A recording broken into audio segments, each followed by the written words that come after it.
Test देने के बाद अपना स्टेटस कैसे देखना है इसके जो पहले वाले वीडियो थे उसमें मैं बताया था। इसके अलावा अगर आप इस क्वेश्चन का PDF डाउनलोड करना चाहें तो डिस्क्रिप्शन बॉक्स में टेलीग्राम का लिंक दिया है, टेलीग्राम ज्वाइन कीजिए और वहाँ से इस क्वेश्चन का PDF डाउनलोड करके क्वेश्चन सॉल्व कर सकते हैं। उसके बाद आंसर एक्सप्लेनेशन के लिए यहाँ आ सकते हैं। स्टेटस देखने के लिए जैसे कि पहले मैं बताया था डिस्क्रिप्शन बॉक्स में उसका लिंक दिया गया है, ठीक है, वहाँ पर आप जा करके अपना स्टेटस देख सकते हैं। तो चलिए स्टार्ट करते हैं। इसमें छत्तीसगढ़ के इतिहास के तीनों भागों से क्वेश्चन को सम्मिलित किया गया है, जिसमें प्राचीन, मध्य और आधुनिक काल शामिल है। प्रयास किया गया है कि सभी पोर्शन से क्वेश्चन कवर हो। टोटल 100 क्वेश्चन है। तो चलिए स्टार्ट करते हैं। वैदिक काल में छत्तीसगढ़ को निम्नलिखित में से किस नाम से जाना जाता था? Option A Dakshin Kosal, option B Chhattisgarh, option C Dandakaranya या फिर ऑप्शन डी इनमें से कोई नहीं। तो वैदिक काल में छत्तीसगढ़ को, देखिए वैदिक काल में चूंकि छत्तीसगढ़ का उल्लेख प्राप्त नहीं होता है, हालांकि उत्तर वैदिक काल में जो नर्मदा नदी है उसका उल्लेख रेवा के नाम से है। तो वैदिक काल में चूंकि छत्तीसगढ़ का उल्लेख नहीं है, इसलिए इसमें से जो ऑप्शन कोई भी सही नहीं होगा और ऑप्शन डी इनमें से कोई नहीं जो है सही आंसर हो जाएगा, ठीक है। तो ऑप्शन डी इस क्वेश्चन का सही आंसर है। उसके बाद अगला क्वेश्चन, महाकांतार के किस राजा को समुद्रगुप्त ने, चलिए देखते हैं इसको, महाकांतार के किस राजा को समुद्रगुप्त ने हराया था? Option A Mahendra, option B Vyaghraraja, option C Shankhachurna, option D Jaitraj. तो देखिए समुद्रगुप्त के जो दरबारी कवि थे हरिसेन, उनकी रचना है प्रयाग प्रशस्ति। तो उसमें ये उल्लेख किया गया है कि जो समुद्रगुप्त थे वे अपने विजय अभियान के दौरान दक्षिण कोसल के राजा महेंद्र और महाकांतार के राजा व्याघ्रराज को पराजित किया था। तो यहाँ पर महाकांतार पूछा गया है, महाकांतार के किस राजा को समुद्रगुप्त ने हराया था? तो ऑप्शन बी इस क्वेश्चन का सही आंसर हो जाएगा, व्याघ्रराज। उसके बाद अगला क्वेश्चन, निम्नलिखित कथन को पढ़िए। कथन पहला है, प्राचीन छत्तीसगढ़ का उत्तरी भाग मौर्य साम्राज्य में सम्मिलित था। कथन दूसरा, सरगुजा क्षेत्र की सीता बेंगरा और जोगीमारा गुफाओं में ब्राह्मी लिपि के मौर्यकालीन अभिलेख प्राप्त हुए हैं। थर्ड जो कथन है, अशोक के कलिंग अभिलेख से भी इसकी पुष्टि होती है। यहाँ पर ऑप्शंस दिए गए हैं। ऑप्शन ए केवल एक सही है, ऑप्शन बी 1 एवं 2 सही है, ऑप्शन सी 2 एवं 3 सही है, ऑप्शन डी 1 एवं 3 सही है। तो चलिए देखते हैं। कथन पहला क्या कहता है कि छत्तीसगढ़ का जो उत्तरी भाग है वो मौर्यकालीन साम्राज्य में सम्मिलित था। तो हाँ था, क्योंकि बिलासपुर से जो ऊपर वाला एरिया है और जो बिलासपुर वाला एरिया है वहाँ कई जगह से इसके साक्ष्य प्राप्त हुए हैं, जैसे कि मैहूर सिंहासन हो गया। इसके अलावा मौर्यकालीन सिक्के भी प्राप्त हुए हैं। तो फर्स्ट जो कथन है वो सही है। उसका जो सेकंड कथन क्या कहता है कि सरगुजा क्षेत्र की सीता बेंगरा और जोगीमारा गुफाओं में ब्राह्मी लिपि के मौर्यकालीन अभिलेख प्राप्त हुए हैं। तो बिल्कुल प्राप्त हुए हैं। और इस जो लेख अभिलेख प्राप्त हुए हैं उसकी जो भाषा है वो पाली भाषा है और लिपि जो है ब्राह्मी लिपि है। इसके अलावा जो जोगीमारा गुफा है उसमें देवी सुतनुका और देवदास की प्रेम प्रसंग का भी वर्णन मिलता है। तो सेकंड भी क्या है, सही है, ठीक है। सरगुजा जिले के रामगिरी पहाड़ी में स्थित है ये जो सीता बेंगरा और जोगीमारा गुफा है, उसको मौर्यकालीन माना जाता है, ठीक है। तो यहाँ पर अब थर्ड जो कथन है वो क्या कहता है कि अशोक के कलिंग अभिलेख से भी इसकी पुष्टि होती है। तो देखिए जी, ऐसा जो कोई भी साक्ष्य प्राप्त नहीं हुआ है कि अशोक के कलिंग अभिलेख से इस बात की पुष्टि होती है, ठीक है, ऐसा नहीं है। तो थर्ड रॉन्ग है और फर्स्ट और सेकंड सही है। तो देखिए फर्स्ट और सेकंड कौन से ऑप्शन में है? तो ऑप्शन बी यहाँ पर फर्स्ट और सेकंड को इंगित करता है, तो ऑप्शन बी इस क्वेश्चन का सही आंसर हो जाएगा। उसके बाद अगला क्वेश्चन, सुमेलित करना है, ठीक है। इसको मैं थोड़ा सा छोटा कर देता हूँ, इसको थोड़ा सा और ऊपर ले जाना पड़ेगा। चलिए अब देखते हैं क्वेश्चन। सूची 1 को सूची 2 से सुमेलित करना है। सूची 1 में क्या है, राजवंशों के नाम दिए गए हैं और सूची 2 में उसके शासकों के नाम दिए गए हैं, ठीक है। तो चलिए देखते हैं। सूची 1 में नल वंश, सरबपुरी, पांडु और सोमवंश दिए गए हैं और सूची सेकंड में तिवरदेव, शिवगुप्त, स्कंद वर्मा, सुखदेव राज का नाम दिए गए हैं। तो इसको सुमेलित करना है। तो देखिए यहाँ पर ये जो क्वेश्चन है ये अधिकांश टाइम पूछा जाता है, तो इसके लिए आपको वंश और उसके शासकों का नाम याद रखना बहुत ज़रूरी है। तो इसके लिए मैं अपने तरफ से एक ट्रिक बनाया हूँ, ठीक है। आप चाहें तो अपने तरफ से भी ट्रिक बना करके इसको याद रख सकते हैं, ठीक है। वैसे ही इस क्वेश्चन का जो पहले देखते हैं सही आंसर क्या होगा, उसके बाद ट्रिक में चलेंगे। तो यहाँ पर देखिए जो ऑप्शन नल वंश है, ठीक है, नल वंश का जो राजा था वो कौन था, शिवगुप्त था, ठीक है। और जो सरबपुरी वंश का जो शासक था, ठीक है, सरबपुरी वंश का शासक कौन था, सरबपुरी में यहाँ पर देखिए स्कंद वर्मा है, सुखदेव राज है, इसके अलावा कौन सा बच गया, तिवरदेव, ठीक है, तिवरदेव। और यहाँ पर पांडु वंश, सोमवंश।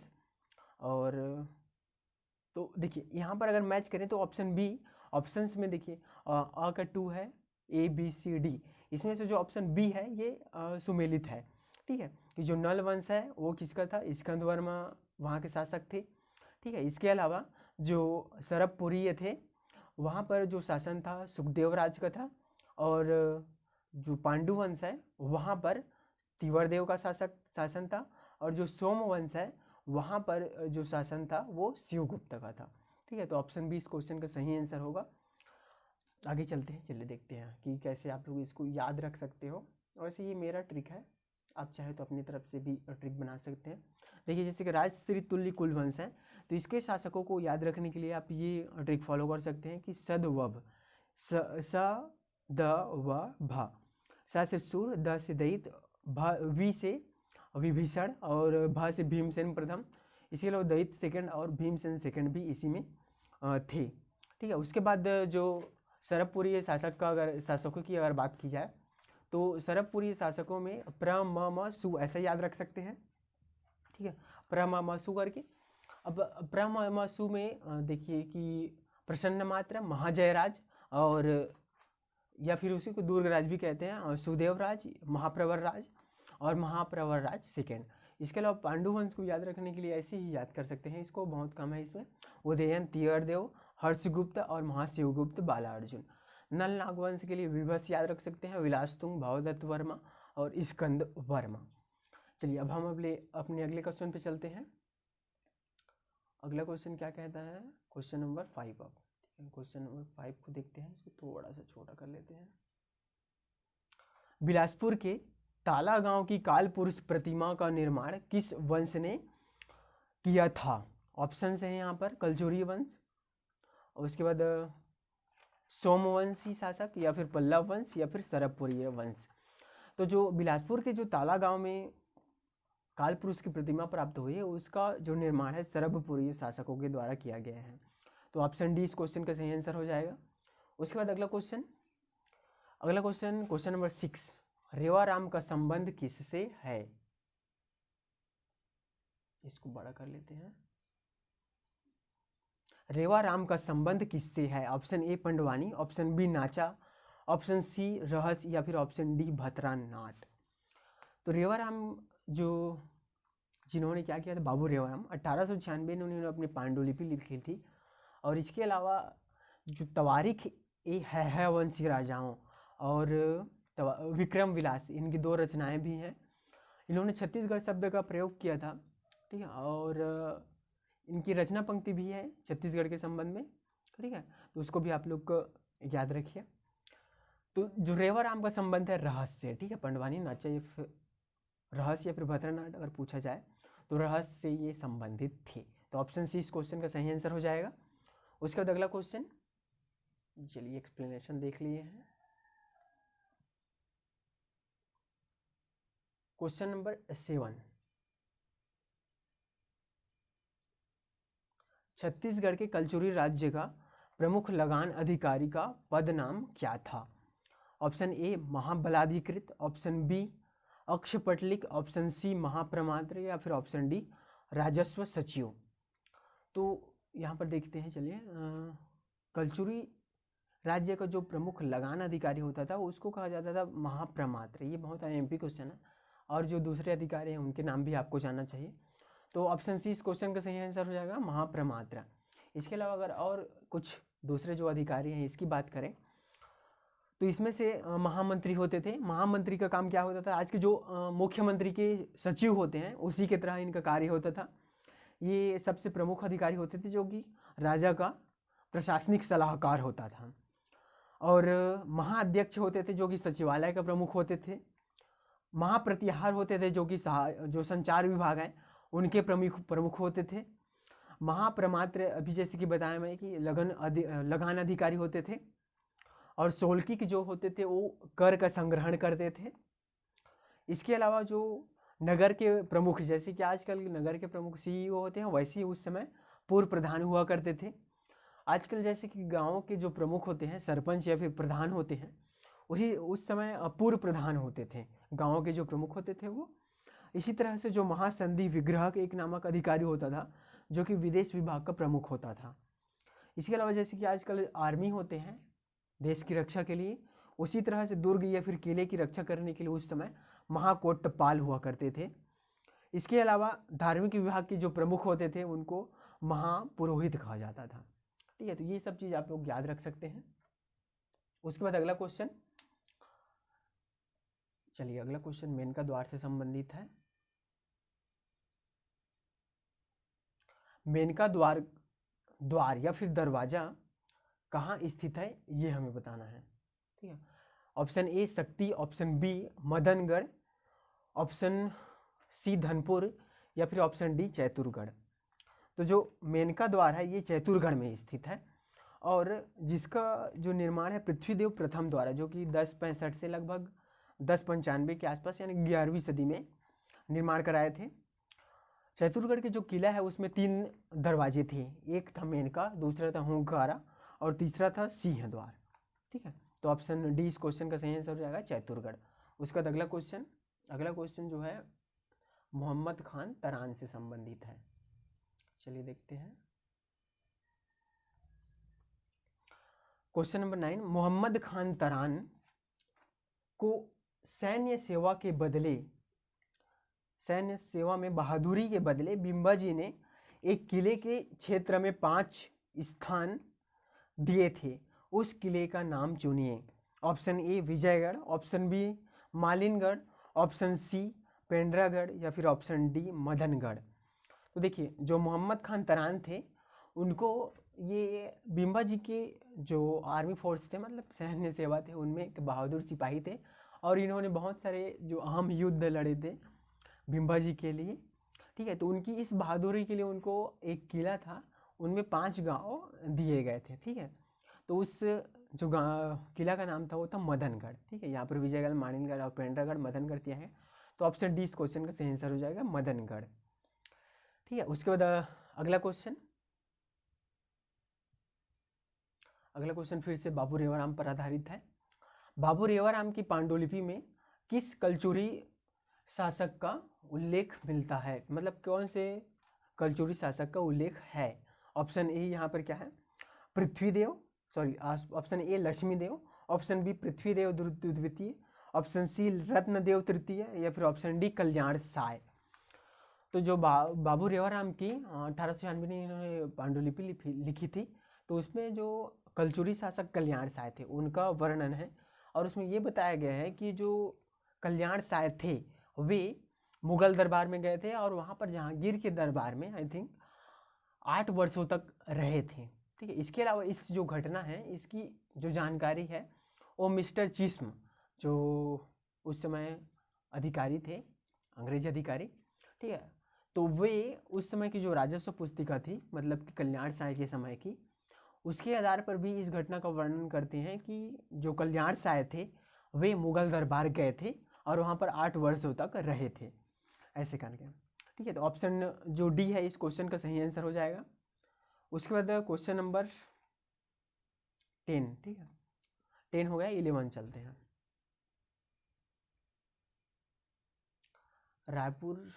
रायपुर में कलचुरी शासक शाखा के प्रथम राजा कौन थे। Option A Brahmadev, option B Ramchandra या फिर ऑप्शन सी मोहन सिंह या फिर ऑप्शन डी रघुनाथ सिंह। तो रायपुर में जो कलचुरी शाखा के प्रथम राजा थे वे थे कौन थे, रामचंद्र थे। ठीक है, रामचंद्र जिन्होंने क्या किया था, अपने जो पुत्र थे ब्रह्मदेव, उनके नाम पर जो रायपुर नगरी की स्थापना की थी। ठीक है, तो ऑप्शन जो बी है इस क्वेश्चन का सही आंसर हो जाएगा कि रामचंद्र जो थे प्रथम राजा थे और ब्रह्मदेव तो उनके पुत्र थे। ठीक है, तो ऑप्शन बी इस क्वेश्चन का सही आंसर हो जाता है। उसके बाद अगला क्वेश्चन, तुम्बाड़ में शासन करने वाले अंतिम कलचुरी कौन था? चलिए ऑप्शन देखते हैं यहाँ पर, ये आ गया क्वेश्चन।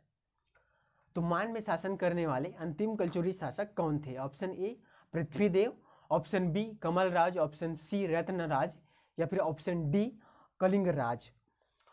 तो देखिए, जो तुम्बाड़ में तीन ही जो शासक थे, कलचुरी शासक, उन्होंने शासन किया था, कमलराज, कलिंगराज और रत्नराज प्रथम। तो ऑप्शन सी इस क्वेश्चन का सही आंसर होगा कि अंतिम जो शासक थे वे थे रत्नराज प्रथम। ऑप्शन सी इस क्वेश्चन का सही आंसर हो जाता है। उसके बाद जो अगला क्वेश्चन है, अगला क्वेश्चन क्या कहता है कि छत्तीसगढ़ की सर्वाधिक प्राचीन मूर्ति यानी कि चतुर्भुज विष्णु प्रतिमा के रूप में कहाँ से प्राप्त हुई है? ऑप्शन है यहाँ पर, option A Sirpur, option B Malhar, चलिए इसको बड़ा करते हैं थोड़ा, option C Barsur, option D Bal Kesari यानी कि बालपुर से। तो देखिए जो छत्तीसगढ़ में चतुर्भुज प्रतिमा के रूप में जो मूर्ति प्राप्त हुई है और जो कि सबसे प्राचीन मानी जाती है, वो स्थित है मल्हार में।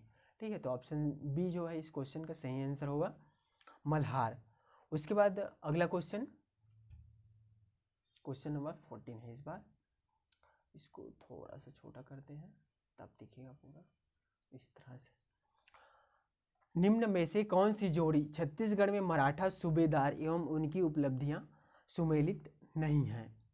ठीक है, तो पहला जो कथन है वो क्या कहता है, महिपत राव आनंदी बाई से सत्ता संघर्ष, ऑप्शन बी केशव गोविंद पिंडारी आक्रमणों से रक्षा की, ऑप्शन सी विट्ठल दिनकर परगना व्यवस्था का प्रारंभ किया, ऑप्शन डी सखाराम हरि बस्तर जमींदारी पर आक्रमण।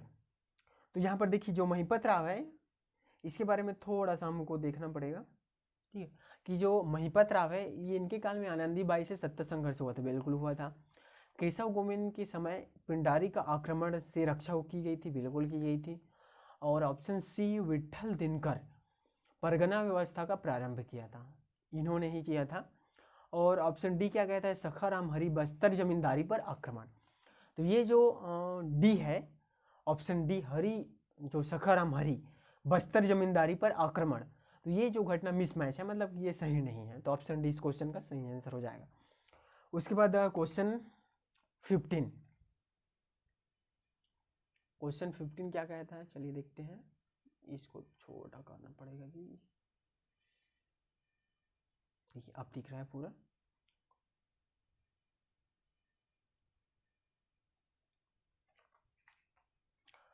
निम्नलिखित में से कौन सी जोड़ी मराठा कालीन छत्तीसगढ़ में परगना के अधिकारी एवं उसका दायित्व सुमेलित है? ये बताना है कि कौन सा सुमेलित है यहाँ पर। ठीक है, ऑप्शन ए कमाविशदार नागरिक सैनिक एवं वित्तीय दायित्वों का वहन, ऑप्शन बी बाड़कर परगना के आय व्यय का हिसाब रखना, ऑप्शन सी बरार पांडे परगना के लेखा अभिलेखों की सुरक्षा, ऑप्शन डी फड़नवीस परगना के राजस्व अभिलेखों को तैयार करना। तो यहाँ पर देखिए जो कमाविशदार थे, ठीक, कमाविशदार जो होते थे ये परगना के एक प्रमुख अधिकारियों में से एक है, मतलब कि सर्वाधिक शक्ति इसके पास ज़्यादा होती थी, ऐसा हम लोग मान सकते हैं। मतलब इसको लगभग सभी शक्तियाँ प्राप्त थी कमाविशदार को, नागरिक सैनिक वित्तीय दायित्व ये सब चीज़ प्राप्त थी। ठीक है, उसके बाद सेकंड देखते हैं, बढ़कर परगना के आय व्यय का हिसाब रखना। तो जो बढ़कर होता था ये परगना के आय व्यय का हिसाब नहीं रखता था, बल्कि ये क्या करता था कि जो परगना है वहाँ पर जो फसल की स्थिति और इसके अलावा जो परगने की सामान्य स्थिति है, इन दोनों की जानकारी कमाविशदार को देता था। ठीक है, बढ़कर के ये काम होता था। इसके अलावा ऑप्शन सी क्या कहता है, बरार पांडे परगना के लेखा अभिलेखों की सुरक्षा करना। तो जो बरार पांडे होता था ये परगना के अभिलेखों की सुरक्षा नहीं करता था, बल्कि ये क्या करता था, परगना का दौरा करता था और जो अपने दौरे के आधार पर जानकारी कलेक्ट करके फड़नवीस को देता था। और इसी के द्वारा जो जानकारी प्रदान की जाती थी, उसी के आधार पर उस परगने का कर का निर्धारण होता था। ठीक है, तो बरार पांडे का भी मिसमैच है, परगना के अभिलेखों की सुरक्षा नहीं करता था ये। उसके बाद ऑप्शन डी क्या कहता है, फडणवीस, परगना के राजस्व अभिलेखों को तैयार करना। तो फडणवीस का काम क्या करता था, ये फडणवीस जो होता था परगने के आय व्यय का लेखा जोखा रखता था, ना कि परगने के राजस्व अभिलेखों को तैयार करता था। तो ऑप्शन ए ही इसमें सही है कि जो कमाविशदार होता था वह, उसके पास नागरिक, सैनिक और वित्तीय दायित्व तीनों थे। ठीक है, मतलब लगभग सभी शक्तियां थी, ऐसा मान सकते हैं। तो ऑप्शन ए इस क्वेश्चन का सही आंसर हो जाएगा। उसके बाद अगला question, question number 16 I think, चलिए देखते हैं।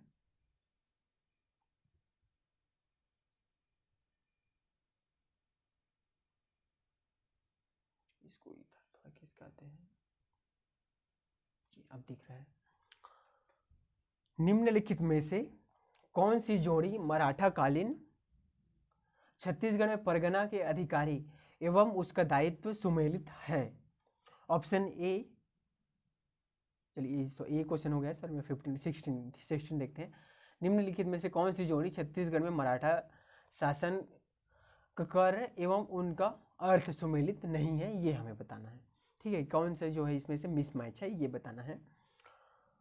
ऑप्शन ए टकौली, टकौली का मतलब दिया गया है कि जमींदारों से लिया जाने वाला वार्षिक नजराना। ऑप्शन बी शायर, वस्तुओं की बिक्री पर लिया जाने वाला कर। ऑप्शन सी पंडरी, गैर कृषकों से लिया जाने वाला कर। या फिर ऑप्शन डी तराई, अर्थदंड या जुर्माने की राशि। तो देखिए यहाँ पर जो टकौली है ये जमींदारों से लिया जाने वाला वार्षिक कर ही था। और इसके बाद जो शायर, शायर वस्तुओं की बिक्री पर लगने वाला कर था, बिल्कुल सही। इसके बाद ऑप्शन सी, ठीक है, सी में क्या है, पंडरी, गैर कृषकों से लिया जाने वाला कर। तो बिल्कुल ये जो गैर कृषकों से जो लिया जाने वाला कर था उसको पंडरी कहते थे। और ऑप्शन डी क्या कहता है, तराई, अर्थदंड या जुर्माने की राशि। तो ये जो मिसमैच है, तराई जैसा कोई कर नहीं था, ठीक है, या फिर अर्थदंड या जुर्माने की राशि ऐसा नहीं था। तो ऑप्शन डी मिसमैच है। इसके अलावा एक और कर था, कलाली जिसको बोलते हैं, जो कि मादक द्रव्यों पर लगता था। उसके बाद अगला क्वेश्चन,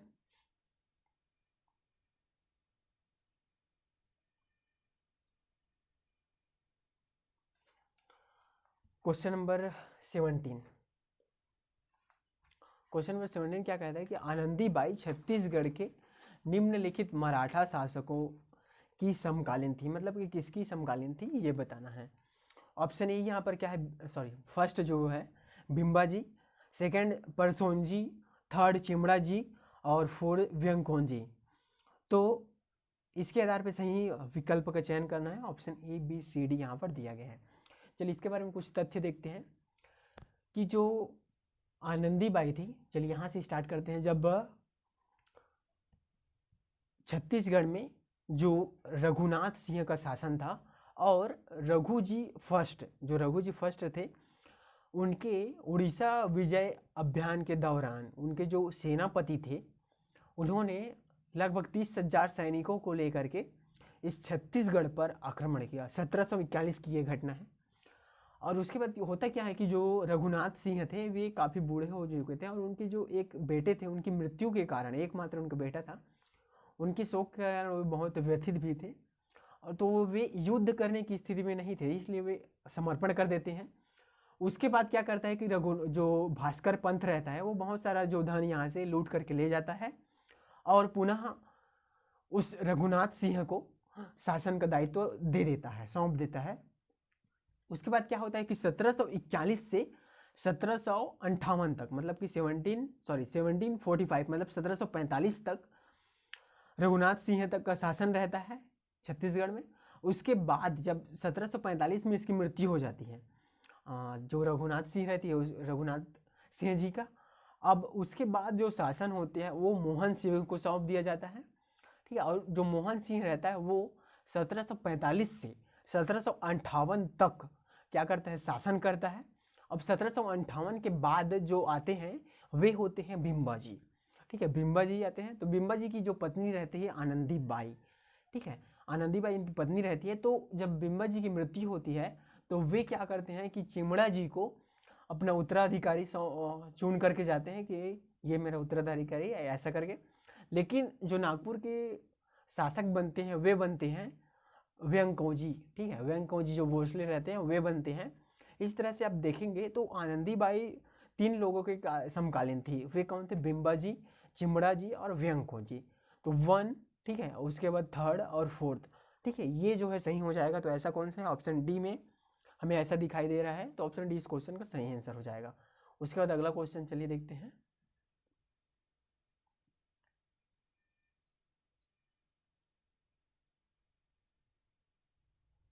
अगला क्वेश्चन, छत्तीसगढ़ में मराठा प्रशासन के संबंध में निम्नलिखित में से कौन सा कथन है जो कि सही है, ये हमें बताना है। क्वेश्चन नंबर ये है 18, ठीक है। छत्तीसगढ़ में मराठा प्रशासन के संबंध में निम्नलिखित में से कौन सा कथन सत्य है? ऑप्शन ए, मराठों ने कलचुरी की प्रशासनिक व्यवस्था जारी रखी। ऑप्शन बी, मराठों का छत्तीसगढ़ के खालसा क्षेत्र पर प्रशासकीय नियंत्रण था। ऑप्शन सी, मराठों ने भू राजस्व का 10 साला बंदोबस्त लागू किया। या फिर ऑप्शन डी, मराठों ने छत्तीसगढ़ में इजारेदारी व्यवस्था लागू की। चलिए कथनों को देखते हैं। यहाँ पर देखिए, मराठों ने कलचुरियों की प्रशासनिक व्यवस्था जारी रखी, तो ऐसा नहीं था, इन्होंने पूर्णतः एक नई व्यवस्था, प्रशासनिक व्यवस्था का सूत्रपात किया। ऑप्शन बी क्या कहता है? मराठों का छत्तीसगढ़ के खालसा क्षेत्र पर प्रशासकीय नियंत्रण था, तो बिल्कुल था। उसके बाद ऑप्शन सी क्या कहता है? मराठों में भू राजस्व का 10 साला बंदोबस्त लागू किया गया था, ऐसा नहीं किया गया था। ऑप्शन डी, मराठों ने छत्तीसगढ़ में इजारेदारी व्यवस्था लागू की, तो ऐसा भी नहीं किया गया था। यहाँ पर ऑप्शन सी पे अगर गौर करें तो मराठों का छत्तीसगढ़ में खालसा क्षेत्र पर प्रशासकीय नियंत्रण था। तो इसके बारे में अगर कुछ तथ्य देखें तो तथ्य ये था कि जो मराठा कालीन भूमि व्यवस्था थी वो दो भागों में डिवाइड थी। एक क्या चीज़ होता था? खालसा क्षेत्र होता था, ठीक है। तो खालसा क्षेत्र में क्या होता था कि जो मराठे थे उनका प्रत्यक्ष नियंत्रण था, और दूसरा होता था जमींदारी क्षेत्र, जिसपे क्या होता था कि जो जमींदार होते थे वे एक निश्चित राशि मराठा शासन के पास भेजते थे और बाकी वे स्वतंत्र थे वहाँ शासन करने के लिए। तो ऑप्शन जो बी है, मराठों का छत्तीसगढ़ के खालसा क्षेत्र पर प्रशासकीय नियंत्रण था, ये सही हो जाएगा, ऑप्शन बी। उसके बाद अगला क्वेश्चन, क्वेश्चन नंबर 19, मराठों ने छत्तीसगढ़ पर किस वर्ष आक्रमण किया था? ऑप्शन ए 1723, ऑप्शन बी 1741, या फिर ऑप्शन सी 1793, या फिर ऑप्शन डी 1801। तो मराठों ने, जैसे कि मैं इसके पहले वाले क्वेश्चन में ही बता दिया था कि 1741 में इन्होंने क्या किया था? आक्रमण किया था, ठीक है। तो ऑप्शन जो बी है इसका सही आंसर हो जाएगा। भास्कर पंत, जो रघुजी फर्स्ट के सेनापति थे, उन्होंने आक्रमण किया था। उसके बाद अगला question, question number 20। Question number 20 क्या कहता है, चलिए देखते हैं। किस मराठा शासक ने छत्तीसगढ़ में, क्वेश्चन नंबर कौन सा है ये? 20, ठीक है। किस मराठा शासक ने छत्तीसगढ़ में सती प्रथा उन्मूलन हेतु वर्ष 1831 में आदेश पारित किया था? Option A Venkoji, option B Raghuji तृतीय, या फिर ऑप्शन सी बिम्बाजी भोसले, या फिर ऑप्शन डी अप्पा साहब। तो यहाँ पर देखिए, जो रघुजी तृतीय थे, या वेंकोजी, रघुजी तृतीय, बिम्बाजी और अप्पा साहब में से जो रघुजी तृतीय थे, इन्होंने एक आदेश पारित किया था जिसके तहत क्या किया गया था? सती प्रथा का उन्मूलन कर दिया गया था, ठीक है। तो ऑप्शन बी इस क्वेश्चन का सही आंसर हो जाएगा। उसके बाद अगला क्वेश्चन, चलिए अगला क्वेश्चन देखते हैं। रतनपुर में राम मंदिर, ठीक है, राम मंदिर निर्मित करने वाले मराठा शासक का नाम क्या था? Option A Vyankoji, option B Bimbaji, option C Mahipat Rao, या फिर ऑप्शन डी केशव गोविंद। तो छत्तीसगढ़ में जो नियुक्त प्रथम मराठा शासक थे बिंबाजी भोसले, ठीक है, बिंबाजी भोसले थे। उन्होंने रतनपुर की पहाड़ी पर राम टेकरी मंदिर, जिसे राम मंदिर भी कहा जाता है, उसका निर्माण कराया था तथा बिंबाजी ने ही छत्तीसगढ़ में विजयदशमी पर स्वर्ण पत्र वितरित करने का जो परंपरा विकसित की थी, ठीक है। तो ऑप्शन जो बी है इसका सही आंसर हो जाएगा, ऑप्शन बी बिंबाजी। इसके बाद अगला क्वेश्चन,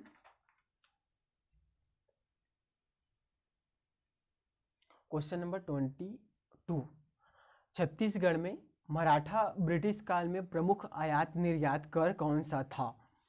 ऑप्शन ए सेवई, ऑप्शन बी शायर, ऑप्शन सी कलाली, ऑप्शन डी ओवरी। तो छत्तीसगढ़ में जो मराठा ब्रिटिश काल में प्रमुख जो आयात निर्यात कर था वो कौन सा था, ये हमें बताना है, ठीक है। तो यहाँ पर देखिए सेवई है, शायर है, कलाली और ओवरी। ये जो कलाली है ये मादक द्रव्यों पर लगाया जाता था, ये जो कर था टैक्स है वो। और इसके अलावा सेवाई जो होता था वो जो छोटी छोटी बहुत सारे कर थे उसके कलेक्शन को क्या कहा जाता था? उसके कलेक्शन को कहा जाता था सेवई। जो छोटे छोटे कर थे उसके कलेक्शन को सेवई कहा जाता था, ठीक है। और शायर जो होता था वो आयात निर्यात कर होता था, ठीक है। और ओवरी जैसा कोई कर नहीं था, तो ऑप्शन बी इस क्वेश्चन का सही आंसर हो जाएगा शायर, ठीक है। शायर जो था आयात निर्यात कर था। उसके बाद अगला क्वेश्चन,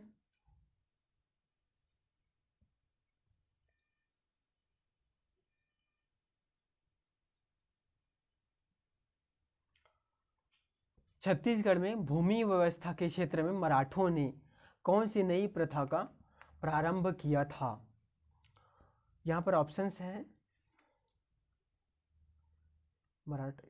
परगना पद्धति, ऑप्शन ए परगना पद्धति, ऑप्शन बी खालसा क्षेत्र, ऑप्शन सी ताल्लुकदारी क्षेत्र, ऑप्शन डी जमींदारी क्षेत्र। तो जो मराठों ने ताल्लुकदारी क्षेत्र का अपने जो भूमि व्यवस्था थी उसमें इन्होंने ताल्लुकदारी जो व्यवस्था थी इसकी स्थापना की थी। तो ऑप्शन सी इस क्वेश्चन का सही आंसर हो जाएगा। छत्तीसगढ़ में भूमि व्यवस्था के क्षेत्र में मराठों ने ताल्लुकदारी व्यवस्था का सूत्रपात किया था। रायपुर की जो तरेंगा थी और जो मुंगेली की लोरमी जो थी वहाँ पर ये व्यवस्था लागू थी, ठीक है। रायपुर के तरेंगा और मुंगेली के लोरमी क्षेत्र में, ठीक है। तो ऑप्शन सी इस क्वेश्चन का सही आंसर हो गया। अगला क्वेश्चन, इस क्षेत्र को कब जिला कहा जाता था और प्रशासक को जिलेदार कहा जाता था, ठीक है। ऑप्शन से यहाँ पर चलिए ऑप्शन क्या, पहला ऑप्शन ए 1830 से 1854, ऑप्शन बी 1818 से 1830, या फिर ऑप्शन सी 1882 से 1906, या फिर ऑप्शन डी 1757 से 1787। तो देखिए यहाँ पर जो जिलादार वाला व्यवस्था की बात करें तो इसके बारे कुछ तथ्य देखते हैं कि सबसे पहले हुआ क्या था कि 1741 में भास्कर पंथ का आक्रमण होता है और 1741 से 45 तक जो रघुनाथ सिंह था उनका शासन था, ठीक है। उसके बाद 1745 से 1758 तक मोहन सिंह आते हैं और 1758 से, ठीक है, 1758 से लगभग 1787 तक कौन कौन आते हैं? एक तो बिंबाजी आते हैं 1787 तक बिंबाजी, और उसके बाद बिंबाजी हो गया, उसके बाद लास्ट में व्यंको चिमड़ा जी, और लास्ट में जो आते हैं व्यंकोजी आते हैं, ठीक है। इसके बाद क्या होता है कि जो 1830 से 54 के बीच में जो व्यवस्था थी वो जिलेदार के रूप में हो जाती है। होता क्या है कि यहाँ पर देखिए यहाँ पर हमने देखा कि 1787 तक, उसके बाद चलिए यहाँ पर हाँ 1787 तक जब शासन हो गया, यहाँ पर व्यंकोजी खत्म हो गए, ठीक है। उसके बाद जब एक समझौता हुआ रहता है रघुजी थर्ड के साथ, ठीक है, रघुजी जो तृतीय होते हैं उनके साथ एक समझौता हुआ रहता है। उसके तहत क्या होता है कि जो ब्रिटिश संरक्षण के अधीन जब छत्तीसगढ़ आ जाया रहता है उसके बाद में पुनः मराठों को ही जो शासन है उसको सुपुर्द किया जाना रहता है। तो उस समय जब रघुजी थर्ड जो रहते हैं उसको सुपुर्द किया जाता है और उनको कहा जाता है कि आप इसकी जो व्यवस्था है, मतलब छत्तीसगढ़ में जो प्रशासनिक व्यवस्था है उसको चलाने के लिए प्रशासक नियुक्त कीजिए, और जो प्रशासक नियुक्त होता है उसको कहा जाता है जिलेदार। ठीक है, और जो क्षेत्र है इसको इसको कहा जाता है जिला। ठीक है, 24 का जो क्वेश्चन है 24 का आंसर क्या हो जाएगा, 1818 से 1830 तक, सॉरी 1830 से 1854 तक ये जो व्यवस्था थी ये लागू थी। ठीक है, जो जिला और जिलेदार वाली व्यवस्था, जब पुनः, यानी कि इसको ये कह सकते हैं कि जो पुनः ब्रिटिश प्रशासन, ऐसा मतलब ये भोसला संरक्षित ब्रिटिश प्रशासन पुनः में जो आता है इसके अंतर्गत है ये। तो ऑप्शन ए इस क्वेश्चन का सही आंसर हो जाएगा 1830 से 1854। उसके बाद अगला क्वेश्चन, निम्नलिखित में से किस वर्ष में रायपुर को इस राज्य की राजधानी बनाया गया। ऑप्शन ए 1818 ईस्वी, या फिर ऑप्शन बी 1825, या फिर ऑप्शन सी 1858, या फिर ऑप्शन डी इनमें से कोई नहीं। तो देखिए 1818 में ब्रिटिश संरक्षण काल के दौरान 1818 में क्या होता है, ब्रिटिश अधीक्षक कैप्टन जो एगन्यू रहता है वो अपनी राजधानी को स्थानांतरित कर देता है रायपुर, और रायपुर को एक नई राजधानी के रूप में विकसित करता है। ठीक है, तो ये जो घटना थी ये कब की थी, 1818 की। ठीक है, तो ऑप्शन ए इस क्वेश्चन का सही आंसर हो जाएगा 1818 ईस्वी। उसके बाद अगला क्वेश्चन,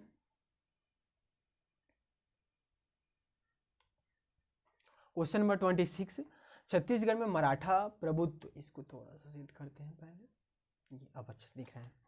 मराठा, छत्तीसगढ़ में मराठा प्रभुत्व काल में निम्नलिखित में से किस सूबेदार के समय में पिंडारी उपद्रव प्रारंभ हुआ। Option A Bikaji Gopal, option B Bhawani Kalu, option C Mahipat Rao Dinkar, option D Vithal Rao Dinkar. तो देखिए जो पिंडारियों का जो आक्रमण था वो बीकाजी गोपाल के समय में हुआ था, तो ऑप्शन ए इस क्वेश्चन का सही आंसर हो जाएगा बीकाजी गोपाल। ठीक है, उसके बाद छत्तीसगढ़ में मराठा सूबेदार जो बीकाजी गोपाल के समय में पिंडारियों का उपद्रव हुआ था। उसके बाद क्वेश्चन नंबर 27, अगला क्वेश्चन, ब्रिटिश साम्राज्य में विलय के पश्चात अंग्रेजों द्वारा, ठीक है, क्वेश्चन नंबर 27 क्या कहता है कि ब्रिटिश साम्राज्य में विलय के पश्चात अंग्रेजों द्वारा छत्तीसगढ़ में कौन सी व्यवस्था प्रारंभ की गई। ऑप्शन ए मालगुजारी व्यवस्था, ऑप्शन बी ताहूतदारी व्यवस्था, या फिर ऑप्शन सी तालुकेदारी व्यवस्था, या फिर ऑप्शन डी तहसीलदारी व्यवस्था। तो देखिए जब ब्रिटिश शासन में जब विलय हुआ उसके बाद छत्तीसगढ़ में तहसीलदारी व्यवस्था लागू किया गया था, तो ऑप्शन डी इस क्वेश्चन का सही आंसर हो जाएगा तहसीलदारी व्यवस्था। उसके बाद अगला क्वेश्चन, क्वेश्चन नंबर 28,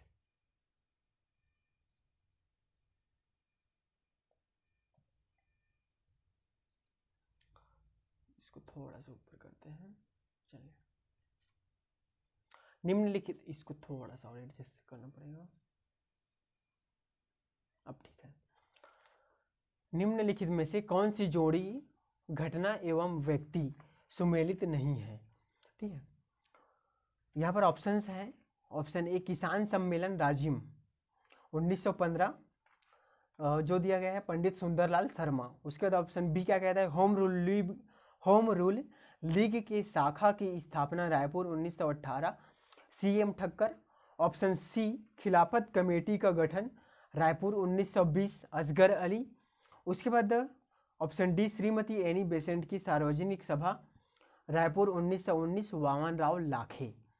तो यहाँ पर देखिए जो श्रीमती एनी बेसेंट, बाकी सब इसमें देखिए ऑप्शन ए किसान सम्मेलन राजिम 1915 पंडित सुंदरलाल के नेतृत्व में हुआ था, बिल्कुल सही है। होम रूल लीग के शाखा की स्थापना रायपुर 1918 में हुआ था, सीएम ठक्कर, बिल्कुल सही है। ठीक है, उसके बाद खिलाफत कमेटी का गठन रायपुर 1920 असगर अली, ये भी सही है। लेकिन ऑप्शन जो डी है श्रीमती, चूंकि होता क्या है कि जो एनी बेसेंट थी ये इन्होंने आंदोलन से अपने आप को पृथक कर लिया था।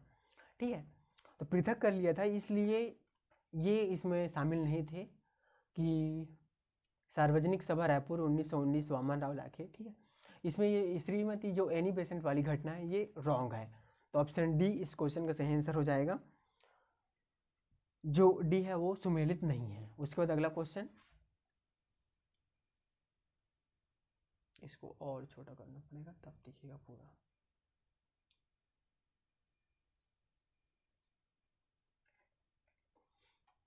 क्वेश्चन नंबर 29 सूची 1, ठीक है, जिसमें क्या है, छत्तीसगढ़ में जो असहयोग आंदोलन, ठीक है, छत्तीसगढ़ में असहयोग आंदोलन की गतिविधि, ठीक है, को सूची ब आंदोलन में शामिल व्यक्ति से सुमेलित कीजिए। यहाँ पर देखिए वकालत, यहाँ पर जो सूची अ है उसमें क्या दिया गया है, वकालत का त्याग, राय साहब पदवी का समर्पण। उसके बाद जो सी है वो क्या कहता है, विधानसभा की सदस्यता का त्याग पत्र, रायपुर के रामा भाटा में खाड़ी प्रदर्शन, ठीक है। उसके बाद जो ब है सूची ब, उसमें क्या दिया है, फर्स्ट वामन राव लाखे, सेकंड ठाकुर प्यारेलाल, थर्ड श्रीमती अंजुम बेगम और फोर्थ बाजीराव कृदंत, ठीक है। तो यहाँ पर जो कोड दिया गया है, कोड ए क्या कहता है कि 2431, बी कहता है 2314 और सी कहता है 2413 और डी कहता है 21, ठीक है। यहाँ पर जो है ये यहाँ पर लिखा नहीं है, ये 34 है, ठीक है। जो सी का 4, डी में जो लिखा है 2134, ठीक है, यहाँ पर मिट गए हैं। तो यहाँ पर देखिए ऑप्शन डी ही इस क्वेश्चन का सही आंसर हो जाएगा, ठीक है। फर्स्ट जो वकालत का त्याग किसने किया था, ठाकुर प्यारेलाल ने किया था। इसके अलावा जो राय साहब की पदवी का त्याग यानी कि समर्पण, ठीक है, ये जो किया था वामन राव लाखे ने किया था। और विधानसभा की सदस्यता का जो त्याग किया था ये किसने किया था, बाजीराव कृदंत ने किया था। और रायपुर के जो रामा भाटा में खादी प्रदर्शन में श्रीमती जो अंजुम बेगम थी, ये इन्होंने पार्टिसिपेट किया था, ठीक है। तो इस तरह से ऑप्शन डी इस क्वेश्चन का सही आंसर हो जाएगा, ठीक है। विधानसभा की सदस्यता का त्याग बाजीराव कृदंत और रायपुर के जो रामा भाटा में खादी प्रदर्शन में श्रीमती अंजुम जो बेगम थी, ये इन्होंने पार्टिसिपेट किया था, ठीक है। उसके बाद अगला क्वेश्चन, इसको बड़ा कर लेते हैं, क्वेश्चन नंबर 30, थोड़ा सा अब ठीक है। रत्नाकर झा मूलतः किस जिले से संबंधित थे, option A Raipur, option B Rajnandgaon, option C Bilaspur या फिर ऑप्शन डी दुर्ग, ठीक है। तो यहाँ पर देखिए कि जो रत्नाकर झा थे इनका संबंध है दुर्ग से, ठीक, दुर्ग से। तो ऑप्शन डी इस क्वेश्चन का सही आंसर हो जाएगा। उसके बाद अगला क्वेश्चन, क्या कहता है, देखते हैं, ये क्वेश्चन आ गया, क्वेश्चन नंबर 31, बिलासपुर में स्वतंत्रता संग्राम सेनानी नहीं थे, मतलब कि इसमें से कौन है जो कि बिलासपुर से संबंधित नहीं है, ये बताना है। Option A Shri Amarnath Tiwari, option B Yadunandan Prasad Shrivastava या फिर ऑप्शन सी ठाकुर छेदीलाल या फिर ऑप्शन डी श्री राजकिशोर वर्मा। तो बिलासपुर के स्वतंत्रता सेनानी संग्राम सेनानी में कौन कौन आते हैं, यदुनंदन प्रसाद श्रीवास्तव शामिल हैं। इसके अलावा बैरिस्टर छेदीलाल, ठीक है, बैरिस्टर छेदीलाल हो गए, यदुनंदन प्रसाद श्रीवास्तव हो गए, चिंतामणि ओत्तलवार, इसके अलावा राजकुमार वर्मा, ठीक है, ये सभी बिलासपुर से संबंधित थे। लेकिन जो ये अमरनाथ त्रिपाठी हैं ये बिलासपुर से संबंधित नहीं है। तो ऑप्शन ए इस क्वेश्चन का सही आंसर हो जाएगा। उसके बाद अगला क्वेश्चन, क्वेश्चन नंबर 32, उस व्यक्ति का नाम बताइए जो पेशे से मूलतः वकील थे परंतु एक अच्छे सेवक भी थे, ठीक है, एक अच्छे सेवक थे। और उनकी जो एक रचना है पुस्तक, उसका नाम है हॉलैंड का इतिहास, ठीक है। तो यहाँ पर ऑप्शंस हैं, option A Pandit Lochan Prasad Pandey, option B Mukutdhar Pandey, option C Pandit Sundarlal Sharma या फिर ऑप्शन डी ठाकुर छेदीलाल। तो यहाँ पर जो ठाकुर छेदीलाल हैं इनकी जो रचना का नाम है एक हॉलैंड का इतिहास, ठीक है। तो इसके आधार पर ही आप कह सकते हैं कि ऑप्शन डी इस क्वेश्चन का सही आंसर हो जाएगा, ठाकुर छेदीलाल। उसके बाद अगला क्वेश्चन, क्वेश्चन नंबर 33, 3। इसको बड़ा करते हैं।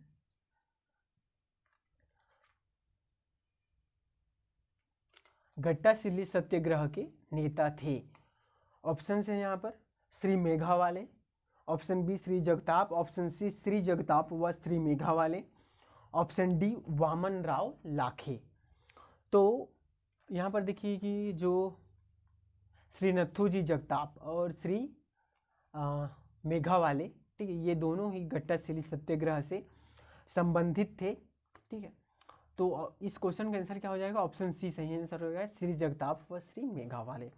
हुआ क्या था कि जो जून 1930 में हुए गट्टासिल्ली सत्याग्रह का नेतृत्व नारायण राव मेघावाले, नथुजी जगताप व बाबू छेदीलाल श्रीवास्तव द्वारा किया गया था। अंग्रेजों के शोषण व वन कानून के विरोध में यह सत्याग्रह किया गया था। उसके बाद अगला क्वेश्चन, क्वेश्चन नंबर 34। सूरत अधिवेशन कांग्रेस 1907 में छत्तीसगढ़ का प्रतिनिधित्व किसने किया था? Option A Pandit Sundarlal Sharma, option B Ravishankar Shukla, option C Lochan Prasad Pandey, या फिर ऑप्शन डी श्री मेघावाले। तो 1907 में जो सूरत शहर में आयोजित कांग्रेस के वार्षिक अधिवेशन में पंडित सुंदरलाल शर्मा ने छत्तीसगढ़ का प्रतिनिधित्व किया था। पंडित सुंदरलाल शर्मा ने, इसलिए इस क्वेश्चन को जो आंसर होगा वो क्या हो जाएगा? Option A Pandit Sundarlal Sharma. उसके बाद अगला क्वेश्चन, सुंदरलाल ने हस्तलिखित जेल पत्रिका कितने पृष्ठों में लिखी थी? ऑप्शन ए यहाँ पर है 17, option B 18, option B 19, option D 20। तो पंडित सुंदरलाल शर्मा द्वारा क्या हुआ था कि 1922-23 में वे जेल से ही क्या किए थे कि कृष्ण जन्म स्थली पत्रिका का प्रकाशन किए थे, और वो जो पत्रिका थी वह 18 पृष्ठों में थी। ठीक है, तो ऑप्शन सी बी जो है इस क्वेश्चन का सही आंसर हो जाएगा। ठीक है, 18। उसके बाद अगला क्वेश्चन, क्वेश्चन नंबर 36।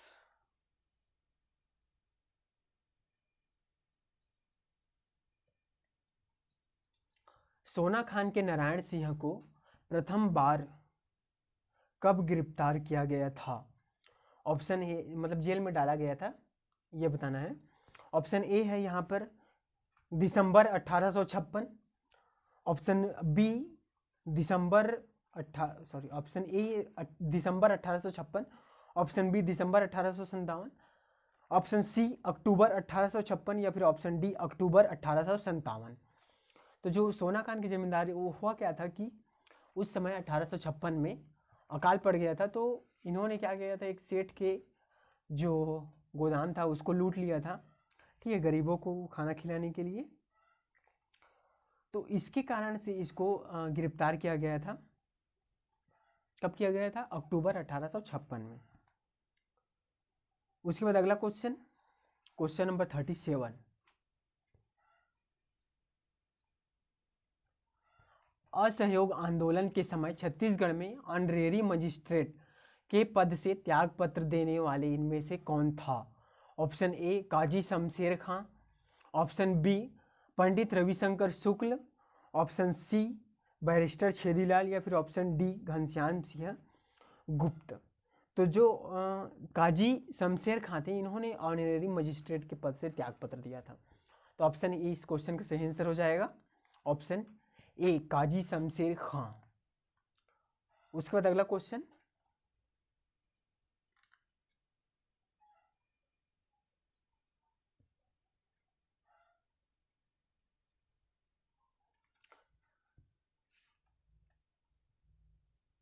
यह कहा जाता है कि छत्तीसगढ़ में पाए गए पुरातत्व सिक्के, जो पुरातत्व सिक्के हैं वे ईसा पूर्व दूसरे सदी से संबंधित हैं। इन मूल्यवान सिक्कों का क्या नाम है?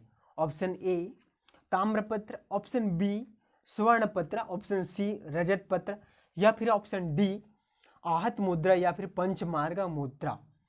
तो देखिए जो छत्तीसगढ़ में ईसा पूर्व जो दूसरे सदी की से संबंधित सिक्के प्राप्त हुए हैं वे हैं आहत मुद्रा या फिर पंचमार्क मुद्रा। ठीक है, तो ऑप्शन डी इस क्वेश्चन का सही आंसर हो जाएगा, आहत मुद्रा या फिर पंचमार्क मुद्रा। उसके बाद अगला क्वेश्चन,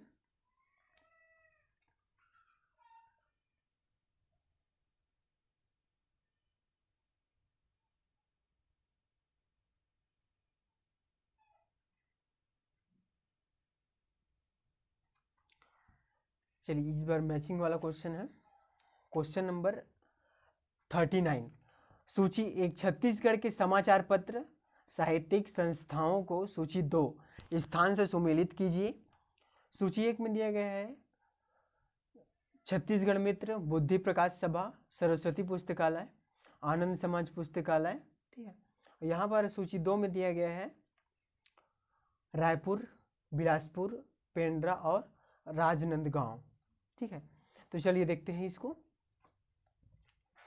यहाँ पर देखिए, जो छत्तीसगढ़ मित्र का जो प्रकाशन था वो बिलासपुर के पेंड्रा रोड से किया जाता था। ठीक है, तो आज जो आ जाएगा थर्ड में आ जाएगा, मतलब पेंड्रा में, छत्तीसगढ़ मित्र पेंड्रा से। उसके बाद जो बुद्धि प्रकाश सभा है, ठीक है, ये बिलासपुर में स्थापित था। ठीक है, बिलासपुर में स्थापित हो गया ये।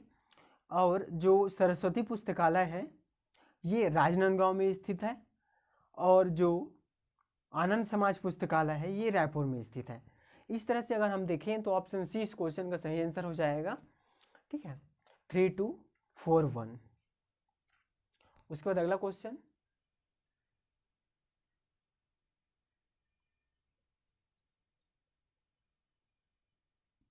चलिए क्वेश्चन क्या कहता है, निम्नलिखित में से कौन सी जोड़ी सविनय अवज्ञा आंदोलन के दूसरे चरण में छत्तीसगढ़ में गतिविधि एवं नेतृत्व सुमेलित नहीं है। मतलब कि जो सुमेलित नहीं है वो हमें बताना है। यहाँ पर ऑप्शन है, इसको ऑप्शन चलिए देखते हैं।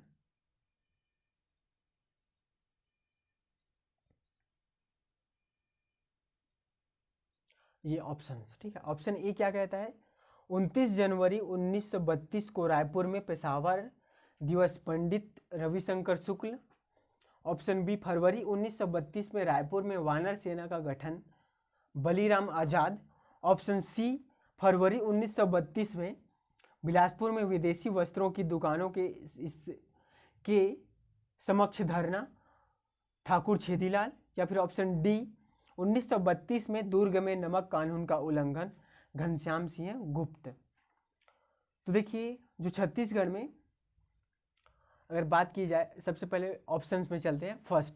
फर्स्ट क्या कहता है कि 29 जनवरी 1932 को रायपुर में पेशावर दिवस पंडित रविशंकर शुक्ल, बिल्कुल सही है ये। उसके बाद क्या कहता है कि फरवरी 1932 में रायपुर में वानर सेना का गठन किया गया था बलीराम आजाद, बिल्कुल सही है। उसके बाद ऑप्शन सी क्या कहता है, फरवरी 1932 में बिलासपुर में विदेशी वस्त्रों की दुकानों के समक्ष धरना ठाकुर छेदीलाल, ये भी सही है। उसके बाद ऑप्शन डी कहता है 1932 में दुर्ग में नमक कानून का उल्लंघन घनश्याम सिंह गुप्त। ये देखिए, ये जो ऑप्शन डी है, जो छत्तीसगढ़ में नमक कानून तोड़ने की जो शुरुआत थी वो महात्मा गांधी द्वारा जब क्या किया गया था, शुरू किया गया था, उसी समय किया गया था। मतलब छत्तीसगढ़ में नमक कानून का उल्लंघन गांधी जी के 12 अप्रैल 1930 को दांडी में नमक कानून तोड़ने के साथ ही प्रारंभ हो गया था। सविनय अवज्ञा आंदोलन का जो प्रथम चरण था वो मार्च 1932 को स्थगित कर दिया गया था। इसके अलावा ये जो तथ्य है, तो ऑप्शन डी इस क्वेश्चन का आंसर हो जाएगा कि ऑप्शन डी जो है वो सुमेलित नहीं है। उसके बाद अगला क्वेश्चन,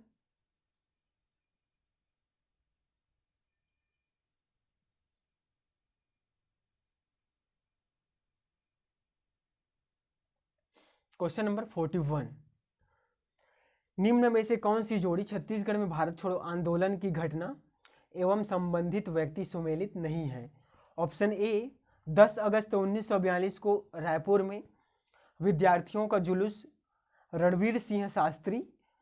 और बी कहता है 2 अक्टूबर 1942 को बिलासपुर में विशाल जुलूस भुवन भास्कर सिंह।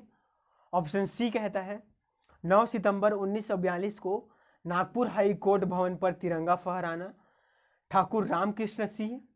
उसके बाद ऑप्शन डी, अक्टूबर 1942 में रायपुर सेंट्रल जेल को डायनामाइट से उड़ाने का प्रयास परसराम सोनी। तो देखिए इसमें से जो क्वेश्चन नंबर 41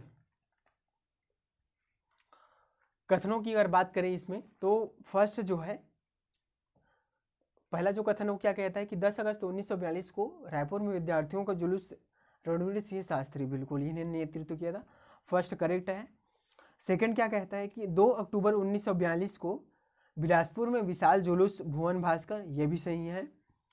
उसके बाद जो ऑप्शन सी है वो क्या कहता है 9 सितंबर 1942 को नागपुर हाई कोर्ट भवन पर तिरंगा फहराना ठाकुर रामकृष्ण सिंह, यह भी सही है।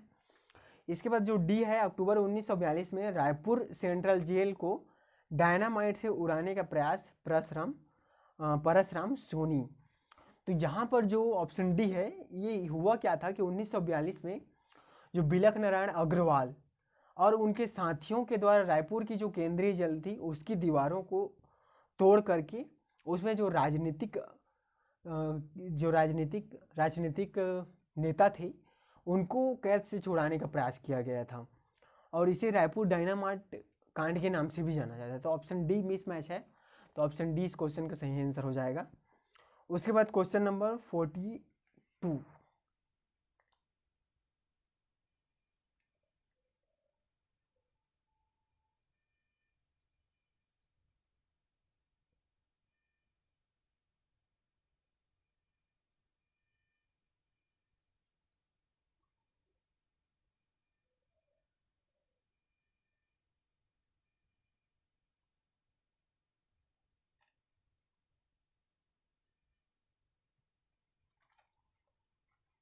क्वेश्चन नंबर 42 निम्न में से कौन सी जोड़ी घटना एवं व्यक्ति सुमेलित नहीं है। ऑप्शन ई सामदा में राजनीतिक सम्मेलन 7 से 8 दिसंबर 1946 डॉक्टर खूबचंद बघेल। उसके बाद ऑप्शन बी बिलासपुर में विद्यार्थी सप्ताह 13 से 15 दिसंबर 1946 भुवन भास्कर।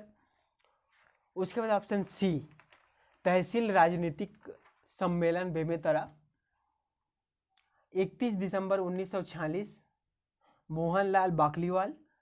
और उसके बाद ऑप्शन डी रायपुर में गांधी चौक में तिरंगा फहराना 15 अगस्त 1947 पंडित रविशंकर शुक्ल। तो यहाँ पर देखिए फर्स्ट जो ऑप्शन ए है ये सही है और ऑप्शन बी भी सही नज़र आ रहा है, ऑप्शन सी भी सही नज़र आ रहा है। लेकिन यहाँ पर ऑप्शन डी को अगर हम देखें क्वेश्चन नंबर 42 का, तो 15 अगस्त 1945 को नागपुर के जो सीताबर्डी किले में पंडित रविशंकर शुक्ल ने तिरंगा फहराया था। ठीक है, इसके अलावा रायपुर के जो गांधी चौक है वहाँ पर वामन राव लाखे के द्वारा झंडा फहराया गया था और पुलिस लाइन में जो पाटिल जी थे आर के पाटिल उन्होंने तिरंगा फहराया था। और दुर्ग में घनश्याम सिंह गुप्ता और बिलासपुर में जो थे राम गोपाल तिवारी ने तिरंगा फहराया था। ठीक है, इस तरह से तो हम देखे हैं तो ऑप्शन डी इसमें से मिसमैच है, तो ऑप्शन डी इस क्वेश्चन का सही आंसर हो जाएगा। ठीक है, रायपुर में गांधी चौक में तिरंगा कौन फहराए थे? पंडित रविशंकर शुक्ल नहीं बल्कि किसने फहराया था अभी बता।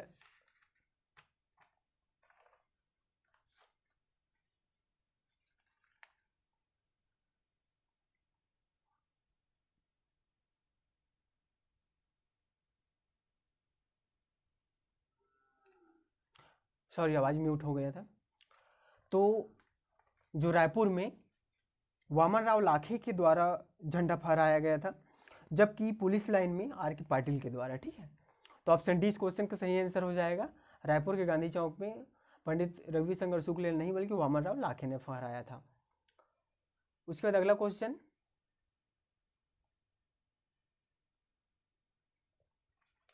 नंबर 43। क्वेश्चन नंबर 43 क्या कहता है कि 1870 से 1900 तक रायपुर जिले में निम्न में से कौन से संगठन स्थापित हुए? यहाँ पर फर्स्ट जो है literary and scientific association, second है Malini reading club, third Chhattisgarh बाल समाज, फोर्थ कवि समाज। इसमें सही विकल्प का चयन करना है 1 2 3। 234 या 124 या फिर ऑप्शन डी 1234। तो यहाँ पर देखिए इसमें 1870 से 1900 के बीच में जो दिए गए सभी है 1 से लेकर 4 सभी स्थापित हुए थे, इसलिए ऑप्शन डी इस क्वेश्चन का सही आंसर हो जाएगा 1 2 3 4। उसके बाद अगला क्वेश्चन,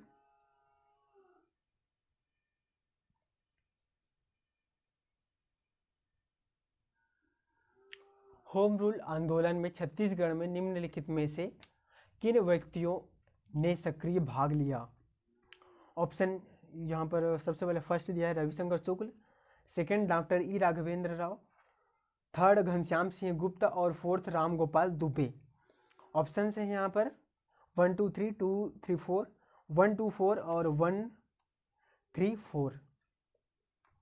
तो देखिए होम रूल आंदोलन के दौरान अगर बात की जाए तो छत्तीसगढ़ में जो व्यक्ति शामिल थे, ठीक है, जो व्यक्ति शामिल थे उनमें कौन कौन थे? एक तो थे ई राघवेंद्र राव, घनश्याम सिंह गुप्त और बैरिस्टर छेदीलाल। इसके अलावा ठाकुर प्यारेलाल सिंह, इन नेताओं ने सक्रिय भागीदारी निभाई थी। तो इसमें देखिए कौन सा जो है शामिल नहीं है, मतलब कि यहाँ पर देखते हैं हम लोग रविशंकर शुक्ल, डॉक्टर ई राघवेंद्र राव और घनश्याम सिंह गुप्त, ये तीनों ही शामिल थे।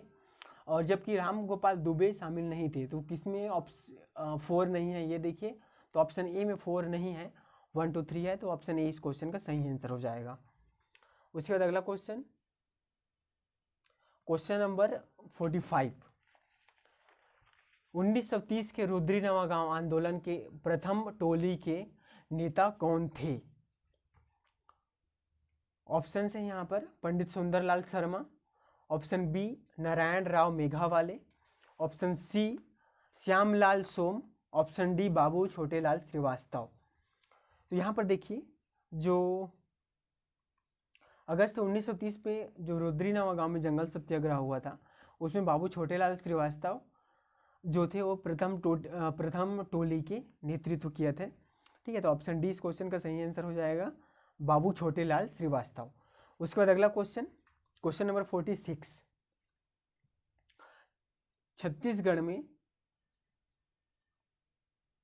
छत्तीसगढ़ में स्वराज दल के प्रमुख नेता कार्यकर्ता कौन थे? Option A Pandit Lochan Prasad Pandey, option B Chhedilal, option C Pandit Ravishankar Shukla या फिर option D E Raghavendra Rao. तो यहाँ पर देखिए जो स्वराज दल के प्रमुख नेताओं की बात की जाए तो पंडित लोचन प्रसाद पांडे थे, छेदीलाल थे, इसके अलावा रविशंकर शुक्ल थे, ठीक है। इन सब के अलावा, ठीक है, ये सब शामिल थे, लेकिन जो ई राघवेंद्र राव है ये शामिल नहीं थे, ठीक है। तो ऑप्शन डी इस क्वेश्चन का सही आंसर हो जाएगा, ई राघवेंद्र राव। उसके बाद अगला क्वेश्चन, क्वेश्चन नंबर 47,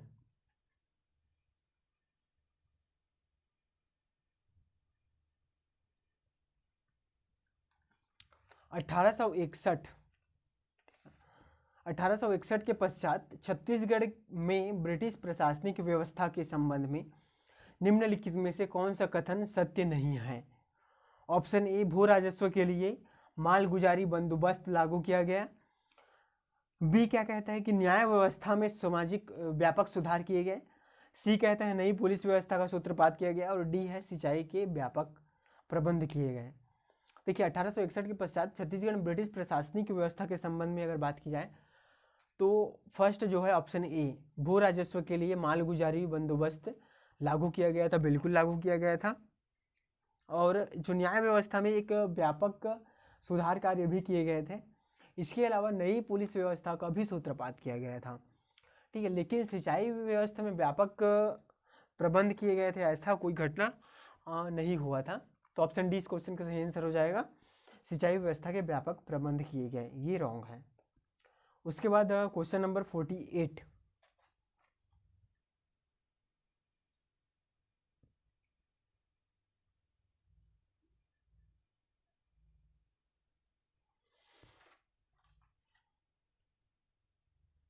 भारत के संविधान निर्माण सभा में छत्तीसगढ़ के निम्न व्यक्ति ब्रिटिश क्षेत्रों से निर्वाचित हुए थे।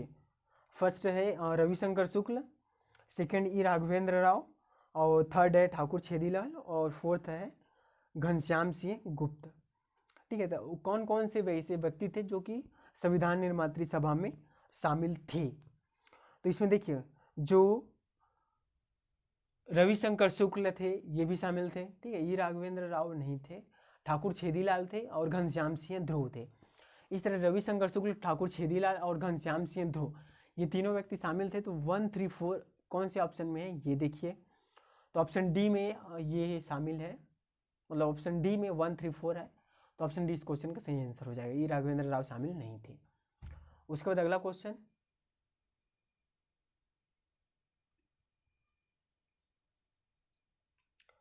18 जनवरी 1941 को बिलासपुर में आयोजित छत्तीसगढ़ विभाग हिंदी साहित्य सम्मेलन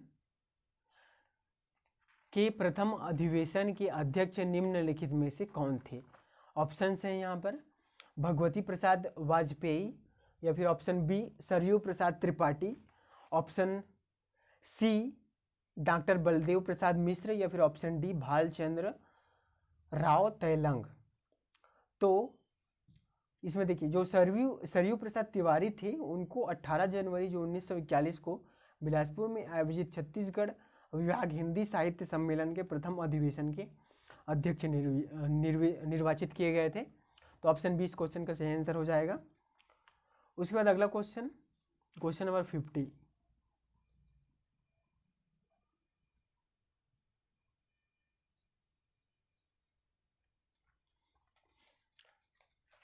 क्वेश्चन नंबर 50 क्या कहता है? 1935 में भारतेंदु साहित्य समिति की स्थापना छत्तीसगढ़ के किस नगर में की गई? Option A Raipur, option B Raigarh, option C Bilaspur, या फिर ऑप्शन डी जगदलपुर। ठीक है, 1935 में जो भारतेंदु साहित्य समिति की स्थापना छत्तीसगढ़ के किस नगर में की गई थी? ठीक है, यहाँ पर ऑप्शंस क्या क्या दिए गए हैं? रायपुर, रायगढ़, बिलासपुर और जगदलपुर। तो इसकी स्थापना की गई थी बिलासपुर में, भारतेंदु साहित्य समिति की स्थापना बिलासपुर में की गई थी। तो ऑप्शन सी इस क्वेश्चन का सही आंसर हो जाएगा, बिलासपुर। उसके बाद अगला क्वेश्चन, क्वेश्चन नंबर 51।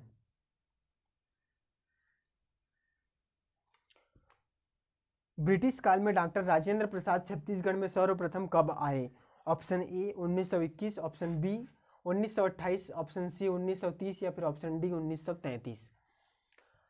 तो यहां पर चलिए देखते हैं।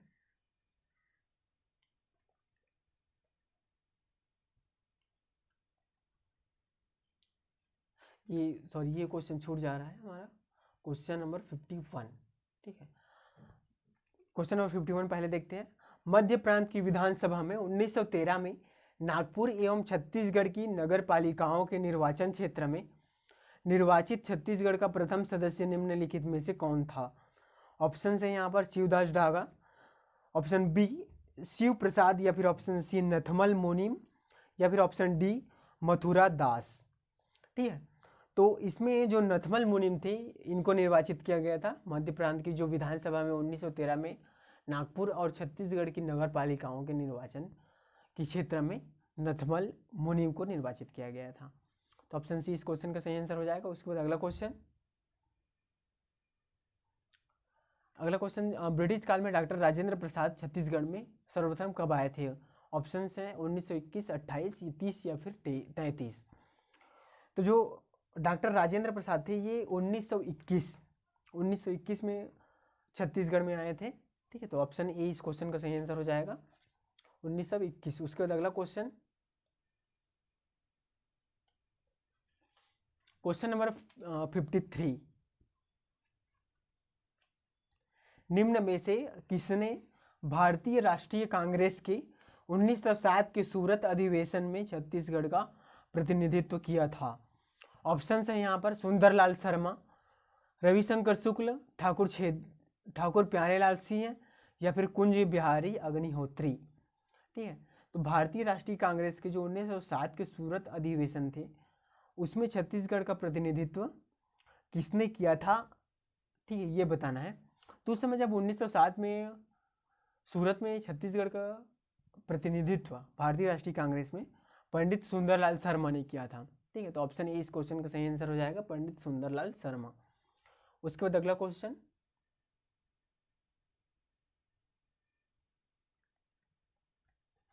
क्वेश्चन नंबर 54, निम्नलिखित में से किस महिला ने सविनय अवज्ञा आंदोलन के दौरान 1932 में रायपुर जिले में आंदोलन का नेतृत्व किया था? Option A Ketki Bai, option B Radha Bai, option C Lakshmi Bai, या फिर ऑप्शन डी मंटोरा बाई। तो जो राधा बाई थे, इन्होंने सविनय अवज्ञा आंदोलन के दौरान 1932 में रायपुर जिले में आंदोलन का नेतृत्व किया था। तो ऑप्शन बी इस क्वेश्चन का सही आंसर हो जाएगा, ऑप्शन बी राधा बाई। उसके बाद अगला question, question number 55, Pandit Sundarlal Sharma ने किस वर्ष में सम्मित्र मंडल की स्थापना की?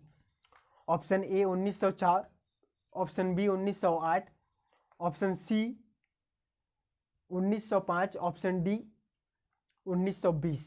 तो जो पंडित सुंदरलाल जो शर्मा थे, पंडित सुंदरलाल शर्मा ने, इन्होंने सम्मित्र मंडल की जो स्थापना की थी 1905 में की थी। तो ऑप्शन सी इस क्वेश्चन का सही आंसर हो जाएगा, 1905। उसके बाद अगला क्वेश्चन, क्वेश्चन नंबर 56, पंडित सुंदरलाल शर्मा द्वारा हस्तलिखित समाचार पत्र जील पत्रिका का प्रकाशन कब निकाला गया था?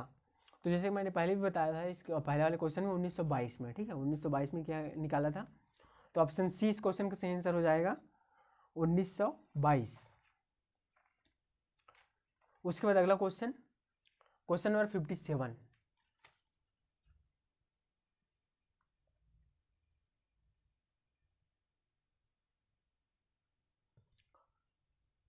क्वेश्चन नंबर 57, सविनय अवज्ञा आंदोलन के दौरान, क्वेश्चन नंबर 57, सविनय अवज्ञा आंदोलन के दौरान छत्तीसगढ़ में निम्न में से किस जंगल सत्याग्रह में पुलिस ने बर्बरता दिखाई थी? Option A Gattasilli, option B Rudri Navagaon, option C Tamora, option D Podi Gaon. तो देखिए, जो सविनय अवज्ञा आंदोलन के दौरान बहुत सारे जंगल सत्याग्रह हो रहे थे, तो उसमें जो रुद्री नवागांव था, वहाँ पर जो जंगल सत्याग्रह था, वहाँ पर पुलिस ने जो बहुत ही बर्बरतापूर्वक, मतलब कि बहुत सारे लोग को मार दिए गए। दो व्यक्ति गोली चलाने पर 2 व्यक्ति ऐसे थे जिनकी मृत्यु हो गई थी।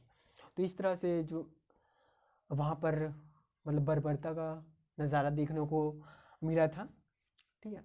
तो सविनय अवज्ञा आंदोलन के दौरान अगस्त 1930 में धमतरी की जो रुद्री नवा गाँव में जंगल सत्याग्रह में सत्याग्रहों की अत्यधिक भीड़ ने को नियंत्रित करने के लिए पुलिस द्वारा गोली चलाई गई थी, जिसमें 2 जो व्यक्ति थे, एक थे सिंधु कुमार और जो दूसरे थे रुलू नामक व्यक्ति की मृत्यु हो गई थी। सत्याग्रह का जो नेतृत्व किया था वो कौन कौन ने किया था?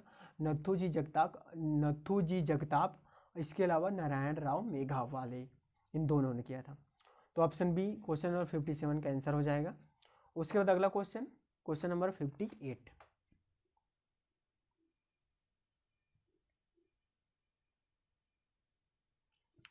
क्वेश्चन नंबर 58 क्या कहता है? छत्तीसगढ़ की निम्नलिखित में से किस रियासत में भारतीय संघ में विलीनीकरण के बाद भी कृषक आंदोलन जारी रहा? Option A Chhui Khadan, option B Kanker, option D Shakti, या फिर ऑप्शन डी सारंगढ़। तो देखिए, जो 1945 में, मतलब 1947 में, 15 अगस्त 1947 जब भारत आज़ाद हुआ, उसके बाद भी जो शक्ति रियासत था, वहाँ पर जो वहाँ के एक जमींदार थे, मतलब वहाँ के जो शासक थे, उसके विरोध में जो विरोध मतलब जारी रहा, ठीक है। उनके जो कृषि नीति थे वो बहुत ही मतलब शोषण वाली जो प्रवृत्ति थी, उनकी जो कृषि नीति थी वो किसानों का शोषण कर रही थी, तो उसके विरुद्ध में एक आंदोलन हुआ था, ठीक है। तो ऑप्शन सी इस क्वेश्चन का सही आंसर हो जाएगा, शक्ति। तो उसमें जो वहाँ के शासक थे शक्ति के, वे थे लीलाधर, ठीक है, लीलाधर जो थे वे वहाँ के शासक थे। उसके बाद क्वेश्चन नंबर 59,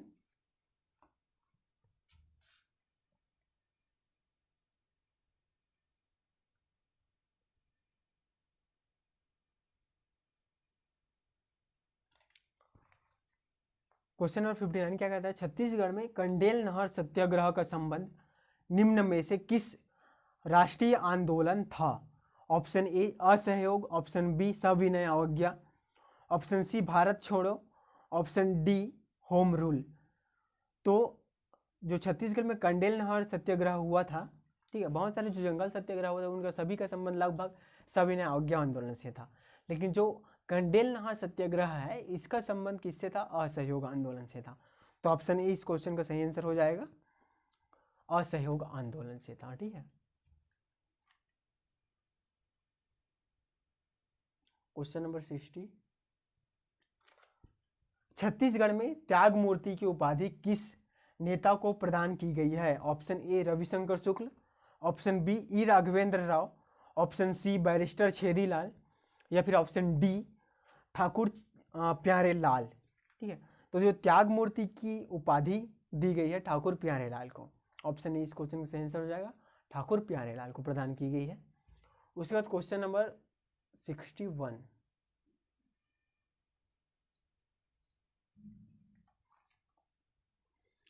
क्वेश्चन नंबर 61 कहता है छत्तीसगढ़ में जमींदारों की स्थिति का अध्ययन किसने किया? Option A Smith, option B Scott, option C Richard Temple, या फिर ऑप्शन डी आउट्रम।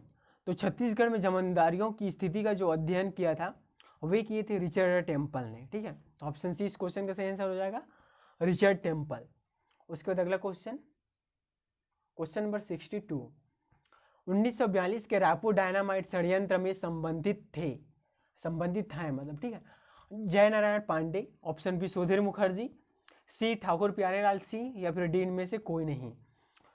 तो 1942 के जो डायनामाइट षड्यंत्र थे उसमें जो शामिल व्यक्ति कौन कौन थे? उसमें जो शामिल व्यक्ति थे सुधीर मुखर्जी थे। ठीक है, तो ऑप्शन बी इस क्वेश्चन का सही आंसर हो जाएगा, सुधीर मुखर्जी। उसके बाद अगला क्वेश्चन, राजनांदगांव की ऐतिहासिक हड़ताल में देश के किन प्रसिद्ध नेता ने भाग लिया था? Option A V Giri, option B J B Kripalani, option C Shaukat Ali, या फिर option D doctor Rajendra Prasad. तो जो वी गिरी थे ये राजनांदगांव की जो हड़ताल थी, ठीक है, उसमें शामिल हुए थे। तो ऑप्शन ए इस क्वेश्चन का सही आंसर हो जाएगा, वी गिरी। उसके बाद अगला क्वेश्चन, क्वेश्चन नंबर 64, सविनय अवज्ञा आंदोलन के दौरान किसने पत्र बम की क्रांतिकारी योजना बनाई या फिर पेशकश की? Option A Shyam Narayan Mishra Harshul, option B Ranveer Singh Shastri, option C Jai Narayan Pandey, या फिर ऑप्शन डी परसराम सोनी। तो सविनय अवज्ञा आंदोलन के दौरान जो श्याम नारायण मिश्र हर्षुल थे इन्होंने पत्र बम की योजना बनाई थी। ठीक है, ये लोग क्या करते थे, एक लेटर के साथ तो कुछ विस्फोटक पदार्थ भर करके भेज देते थे जिससे उनका फेस जो है जल जाता था। ठीक है, उसके बाद अगला question, question number 65,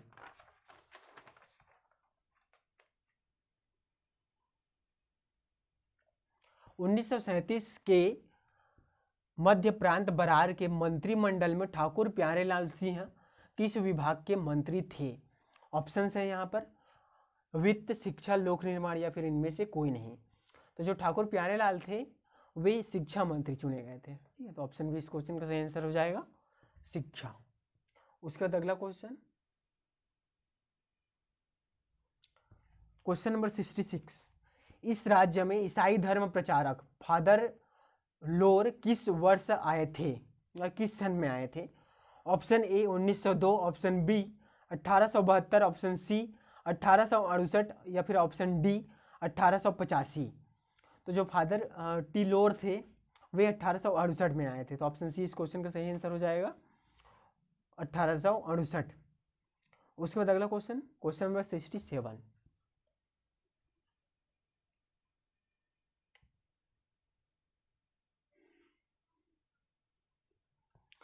Raipur district council में 1935 में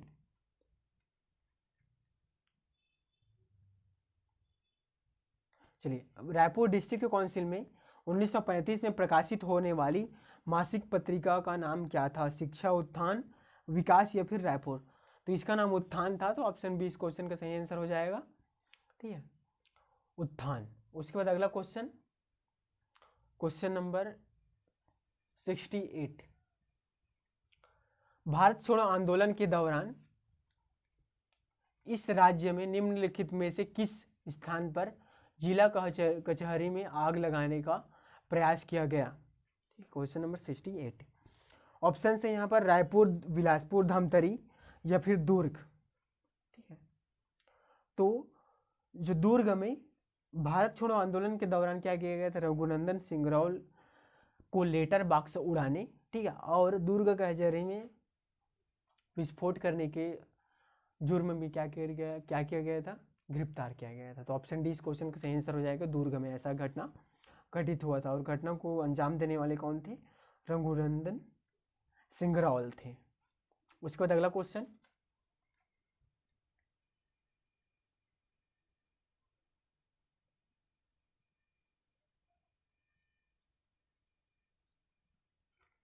क्वेश्चन नंबर 69। क्वेश्चन नंबर 69 क्या कहता है? 1937 में इस राज्य में स्थित डौंडी लोहारा जमींदारी में कृषक संघर्ष के दौरान निम्नलिखित में से किसने सत्याग्रह किया था? Option A Bali Mohammad, option B Narsingh Prasad Agrawal, option C Vasudev Deshmukh या फिर ऑप्शन डी सरयू प्रसाद अग्रवाल। तो देखिए, जो नरसिंह प्रसाद अग्रवाल थे, इन्होंने क्या किया था, इनका साथ में देखिए, जो नरसिंह प्रसाद अग्रवाल ने 1937 में राज्य में जो डौंडी लोहारा जमींदारी कृषक क्षेत्र में संघर्ष के दौरान किसने सत्याग्रह किया था? तो नरसिंह प्रसाद अग्रवाल ने किया था। साथ ही साथ इनका साथ जो दिया था वो दिए थे रत्नाकर झा ने। ठीक है, तो ऑप्शन बी जो है इस क्वेश्चन का सही आंसर हो जाएगा, नरसिंह प्रसाद अग्रवाल। उसके बाद नेक्स्ट क्वेश्चन, क्वेश्चन नंबर 70।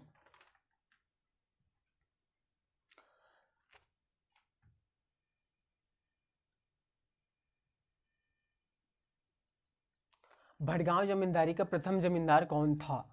ठीक है, भटगांव जो जमींदार था उसका प्रथम जमींदार था वो कौन था? यादवराव, घासीराव, देवराव या फिर अनंत सिंह है। ठीक है, तो यहाँ पर जो यादवराव था ये प्रथम जमींदार था भटगांव का। इसको शायद उपहार में मिला था, आई थिंक, जहाँ तक मेरे को याद है। ठीक है, उसके बाद अगला क्वेश्चन, क्वेश्चन नंबर 71। हाँ, ये जो यादव रहा था उसको भटगांव जमींदारी प्रथम जमींदार था और इसको ये जो जमींदारी थी ये संबलपुर से प्राप्त की थी।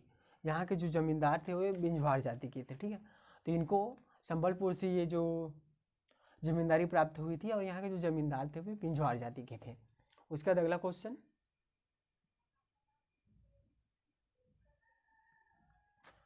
Question number 71।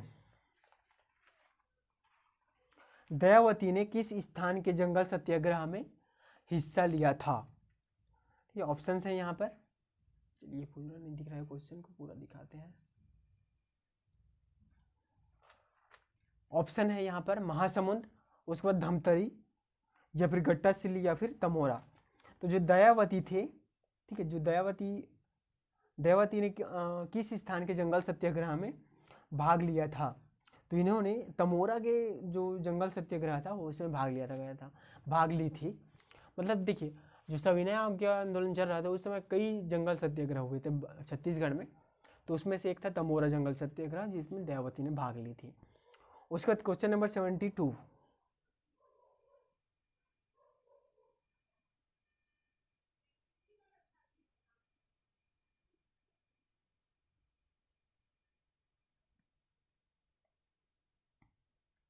क्वेश्चन नंबर 72 क्या कहता है कि छत्तीसगढ़ में भारत छोड़ो आंदोलन के दौरान निम्नलिखित में से किस राजनेता की पत्नी भी 6 माह के लिए जेल गई थी? Option A Pandit Ravishankar Shukla, option B Thakur Chhedilal, option C Kranti Kumar Bharti या फिर option D doctor Khubchand Baghel. तो क्वेश्चन नंबर 72 का जो डॉक्टर खूबचंद बघेल थे इनकी पत्नी भी जेल गई थी। ठीक है, तो ऑप्शन डी इस क्वेश्चन का सही आंसर हो जाएगा, डॉक्टर खूबचंद बघेल। उसके बाद अगला क्वेश्चन, क्वेश्चन नंबर 73।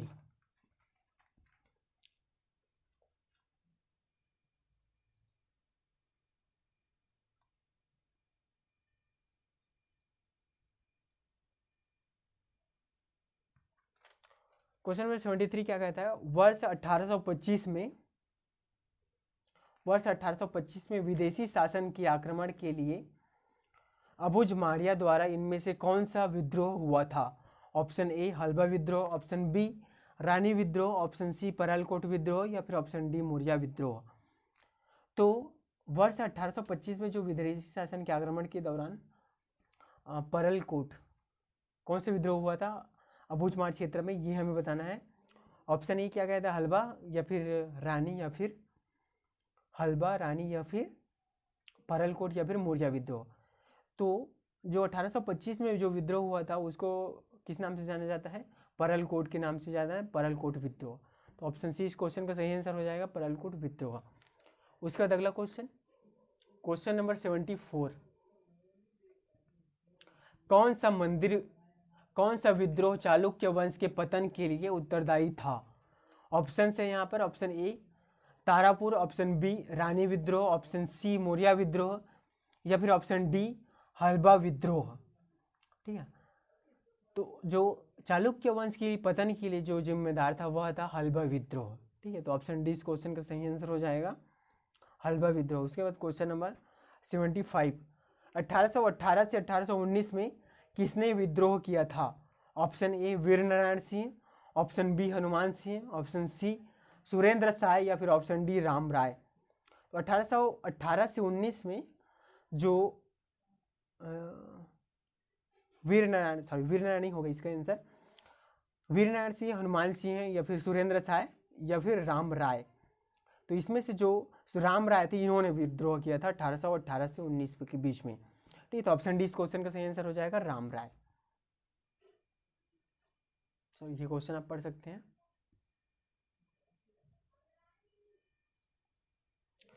उसके बाद next question, question number 76, 1910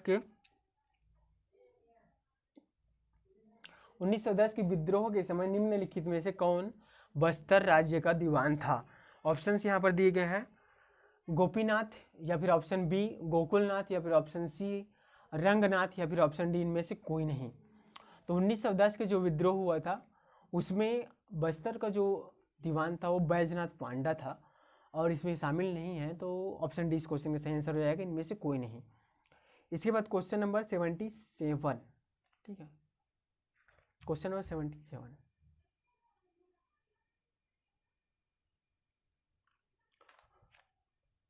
Thakur Hanuman Singh ने अपने 17 भारतीय सिपाहियों के साथ कब विद्रोह किया था? ऑप्शन ए 15 जनवरी 1858 या फिर ऑप्शन बी 16 जनवरी 1858 या फिर 17 जनवरी 1858 या फिर 18 जनवरी 1858। तो जो हनुमान सिंह थे इन्होंने 18 जनवरी 1858 को विद्रोह किया था अपने साथियों के साथ। मतलब विद्रोह के लिए अपने साथियों को आग्रह किया था और उसके बाद 20 जनवरी को जो 17 इनके साथी होते हैं उनको फांसी दी जाए, मतलब कुछ लोगों को फांसी दे दी जाती है। तो ऑप्शन डी इस क्वेश्चन का सही आंसर हो जाएगा, 18 जनवरी 1858। उसके बाद अगला क्वेश्चन, क्वेश्चन नंबर 78,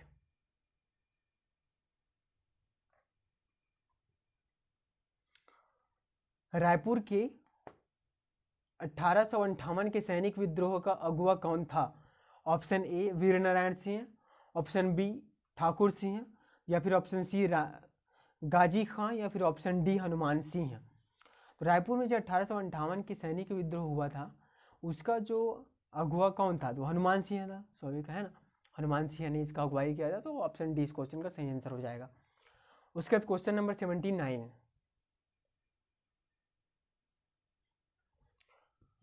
बस्तर में 1876 का मौर्य विद्रोह किस राजा के कार्यकाल में हुआ था? Option A Dalpat Singh, option B Bhairam Dev, option C Dariyav Dev या फिर ऑप्शन डी कन्हर देव। बस्तर में जो 1876 का मौर्य विद्रोह हुआ था वो किसके नेतृत्व में हुआ था? इसके जो उस समय मतलब शासक कौन था ये बताना है, ठीक है। तो उस समय जो शासन था भैरम देव का शासन था, ठीक है। ऑप्शन बी इस क्वेश्चन का सही आंसर हो जाएगा, भैरम देव। उसके बाद अगला क्वेश्चन, 1910 की महान क्रांति के सूत्रधार कौन थे? Option A Dalganjan Singh, option B Niranjan Singh, option C Kalendar Singh या फिर ऑप्शन डी महिपाल देव। ठीक है, 1910 के जो महान क्रांति भूमकाल के जो नेता की बात की जाए तो गुंडाधुर थे और इनके जो सहायक थे वे कालेंदर सिंह थे। तो ऑप्शन सी यहाँ पर सही आंसर हो जाएगा, कालेंदर सिंह। उसके बाद अगला question, question number 81। Question number 81 क्या कहता है, छत्तीसगढ़ में असहयोग आंदोलन के दौरान रायपुर में राष्ट्रीय विद्यालय की स्थापना में किन व्यक्तियों ने योगदान दिया। ऑप्शन यहाँ पर फर्स्ट है माधवराव सप्रे, उसके बाद महंत लक्ष्मी नारायण दास, थर्ड है बलदेव प्रसाद मिश्र या फिर एन डी दानी। तो कौन कौन ऐसे व्यक्ति थे उन्होंने यहाँ पर योगदान दिया था, उसका सही विकल्प का चयन करना। तो यहाँ पर विकल्प आप देख सकते हैं। ठीक है, 1 2 3, इसके अलावा 2 3 4 और 1 3 4 और है 1 2 4।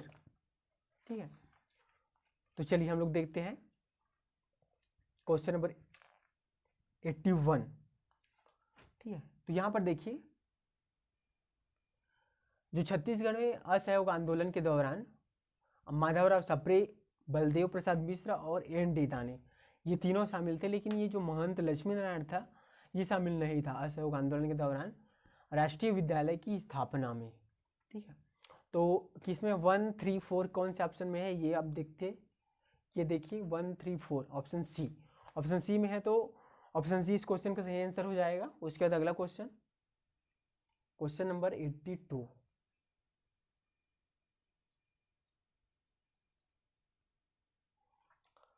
चलिए क्वेश्चन नंबर 82 देखते हैं।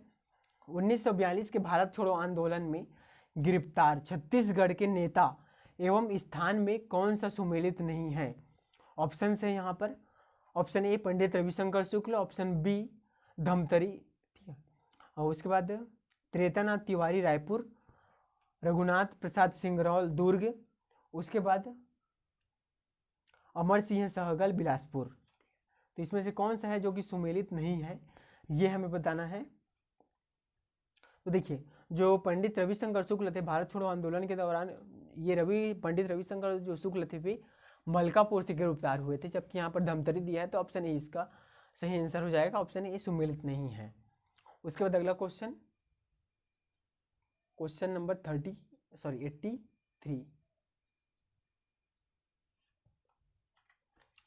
क्वेश्चन नंबर 83 क्या कहता है, छत्तीसगढ़ में के निम्न 4 स्वाधीनता संग्राम सेनानियों में से 3 प्रसिद्ध षड्यंत्र मामले से जुड़े हुए थे, जबकि एक इससे जुड़ा हुआ नहीं था, उस व्यक्ति को चुनिए। यहाँ पर ऑप्शंस हैं Parasram Soni, option B Devikant Jha, option C Shivdas Daga, option D Bhupendra Nath Mukherjee. तो यहाँ पर देखिए जो असहयोग आंदोलन के दौरान रायपुर में राष्ट्रीय पंचायत का गठन शिवदास डागा द्वारा किया गया था, जबकि परसराम सोनी जो देवीकांत दास झा था और भूपेंद्र नाथ मुखर्जी ये जो थे ये रायपुर षड्यंत्र से जुड़े हुए थे। ठीक है, तो ऑप्शन सी इस क्वेश्चन का सही आंसर हो जाएगा, शिवदास डागा। उसके बाद अगला क्वेश्चन,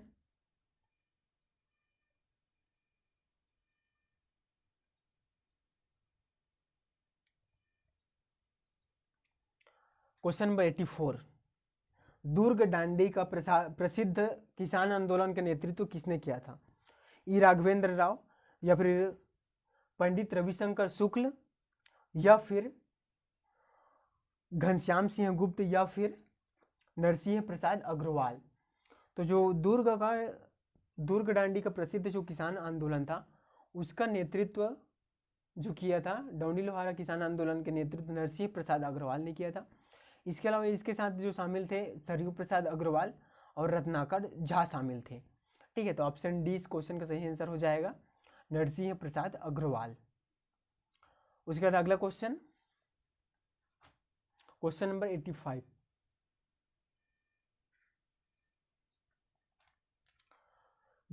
क्वेश्चन नंबर 85 क्या कहता है, संविधान सभा में शामिल छत्तीसगढ़ के सदस्य का क्या नाम है।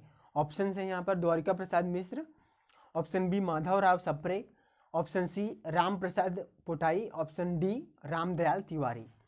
संविधान सभा में जो छत्तीसगढ़ से सदस्य चुने गए थे उनमें कौन कौन शामिल थे। ठीक है, तो इसमें यहाँ पर देखिए जो राम प्रसाद पोटाई, एक तो राम प्रसाद पोटाई जो थे ये शामिल थे 1946 के जो गठित संविधान सभा में देशी रियासतों से। ठीक है, अब और इसके अलावा जो राय साहब थे रघुराज सिंह, ये सरगुजा से, और पंडित किशोरी मोहन त्रिपाठी रायगढ़ से। इसके अलावा जो राम प्रसाद पोटाई जैसे कि मैं बताया ये कांकेर से मनोनयन किया गया था। तो ऑप्शन सी इस क्वेश्चन का सही आंसर हो जाएगा, राम प्रसाद पोटाई। उसका अगला क्वेश्चन, क्वेश्चन नंबर 86, रियासतों में कांग्रेस की स्थापना का कार्य किसके निर्देशन में प्रारंभ हुआ। Option A Thakur Pyarelal, option B Pandit Ravishankar Shukla, option C Raghavendra Rao, option D Raghunath Singh. तो देखिए जो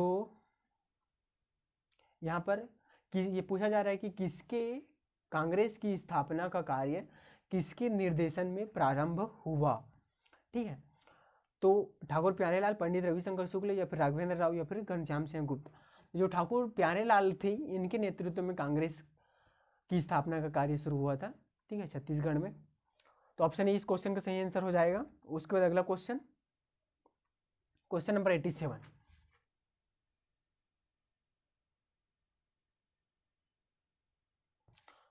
क्वेश्चन नंबर 87 क्या कहता है, 9 अगस्त 1942 को छत्तीसगढ़ के रायपुर में निकले विशाल जुलूस को नियंत्रित करने में निम्नलिखित में से कौन शामिल नहीं था।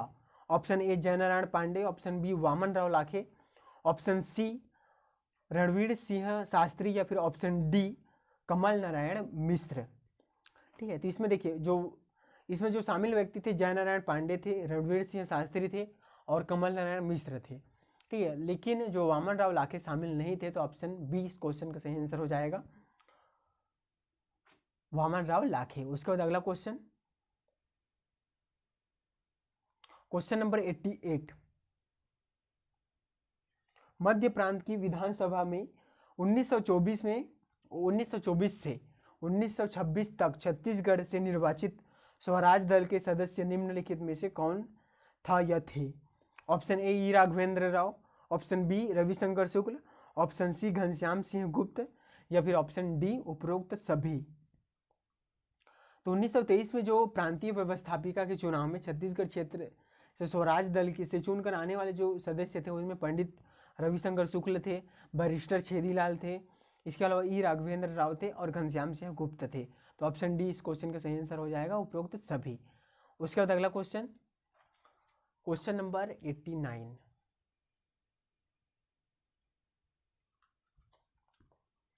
क्वेश्चन नंबर 89 क्या कहता है, चलिए देखते हैं। गोलमेज सम्मेलन में कौन शामिल हुए थे। ऑप्शन है यहाँ पर, option A Ramanuj Pratap Singh Deo, option B Ramsharan Singh Deo, या फिर ऑप्शन सी रामचंद्र सिंह देव, या फिर ऑप्शन डी राजमोहनी देवी। तो जो गोलमेज सम्मेलन हुआ था उसमें रामानुज प्रताप सिंह देव शामिल हुए थे। तो ऑप्शन ए इस क्वेश्चन का सही आंसर हो जाएगा। ठीक, कोरिया रियासत के जो रामानुज प्रताप सिंह देव थे वे गोलमेज सम्मेलन में भाग लेने के लिए लंदन गए थे और ये इन्होंने क्या किया था, जो शासन का प्रमुख मतलब नेतृत्व किया था। उसके बाद अगला क्वेश्चन, क्वेश्चन नंबर 90,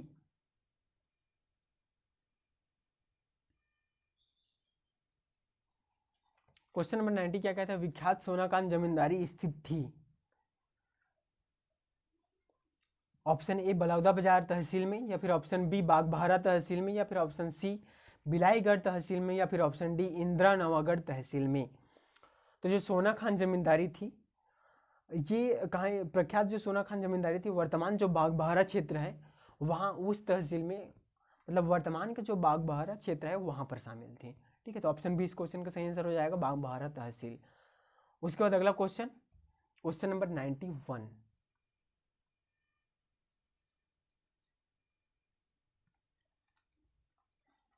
क्वेश्चन 91 क्या कहता है, 15 अगस्त 1947 रायपुर के गांधी चौक में किसने झंडा फहराया था। Option A Thakur Pyarelal, option B Pandit Lakshmi Narayan Das, option C Waman Rao Lakhe, या फिर ऑप्शन डी शिवदास डागा। तो 15 अगस्त 1947 में जो सीता बर्डी था, ठीक है, नागपुर की सीता बर्डी किले में पंडित रविशंकर शुक्ल ने यहाँ पर नागपुर के जो यहाँ पर पूछे नागपुर, देखिए जो नागपुर का सीताबर्डी था वहाँ पर पंडित रविशंकर शुक्ल ने झंडा फहराया था। और यहाँ पर क्या पूछा गया है, 15 अगस्त 1947 को रायपुर के गांधी चौक में किसने झंडा फहराया था। इसको हमने पहले वाले क्वेश्चन में भी देखा था। तो यहाँ पर जो झंडा फहराने वाले व्यक्ति थे वो कौन थे, वामनराव लाखे थे। इसके अलावा पुलिस लाइन में जो पाटिल थे, पाटिल जी थे, उन्होंने झंडा फहराया था। ठीक है, तो इसका जो आंसर होगा ऑप्शन सी इसका सही आंसर हो जाएगा। उसके बाद अगला क्वेश्चन, क्वेश्चन नंबर 92, 1857, चलिए देखते हैं अच्छे से।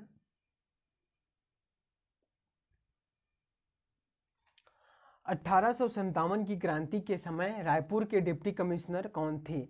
ऑप्शन है यहाँ पर major Agnew, option B captain Elliot, या फिर ऑप्शन सी मेजर सिडवेल, या फिर ऑप्शन डी कर्नल फ्रेजर। देखिए जब 1857 की क्रांति हुई थी उस समय कैप्टन चार्ल्स इलियट जो थे यहाँ के डिप्टी कमिश्नर थे। तो ऑप्शन जो चार्ल्स इलियट है, मतलब ऑप्शन बी इस क्वेश्चन का सही आंसर हो जाएगा, कैप्टन चार्ल्स इलियट। ठीक है, अगला क्वेश्चन, क्वेश्चन नंबर 93, ब्रिटानी सरकार द्वारा किस वर्ष आपराधिक जनजाति अधिनियम पारित किया गया था। ऑप्शन है यहाँ पर, ऑप्शन ए 1858, ऑप्शन बी 1884, या फिर ऑप्शन सी 1871, या फिर ऑप्शन डी 1853। तो देखिए जो ब्रिटानी सरकार द्वारा किस वर्ष आपराधिक जनजाति अधिनियम पारित किया गया था, 1871 में पारित किया गया था। तो ऑप्शन सी इस क्वेश्चन का सही आंसर हो जाएगा। उसके बाद अगला question, question number 94, question number 94 क्या कहता है, रायपुर के मोती बाग का पुराना नाम क्या था। ठीक है, ऑप्शन से यहाँ पर सप्रे बाग, ऑप्शन बी जवाहर बाग, या फिर ऑप्शन सी एडिनबरा बाग, या फिर ऑप्शन डी विक्टोरिया बाग। तो रायपुर की जो मोती बाग था उसका पुराना नाम विक्टोरिया बाग था। तो ऑप्शन डी इस क्वेश्चन का सही आंसर हो जाएगा, विक्टोरिया बाग। उसके बाद अगला क्वेश्चन, 1938 में खैरागढ़ में कौन से दल का गठन किया गया था।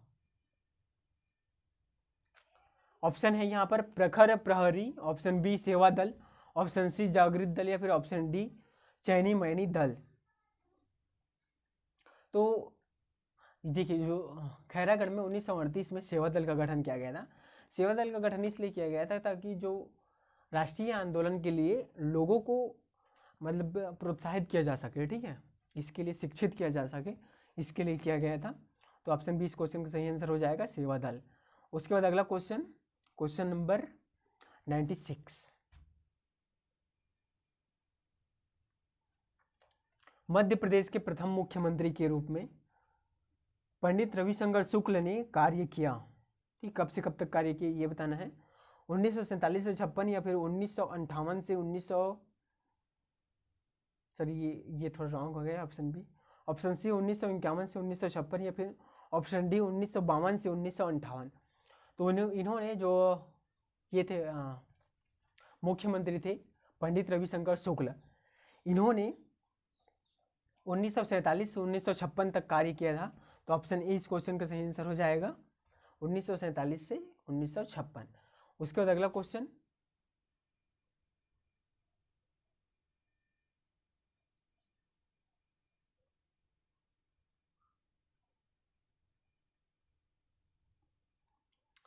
क्वेश्चन नंबर 97, निम्नलिखित कथन को पढ़िए।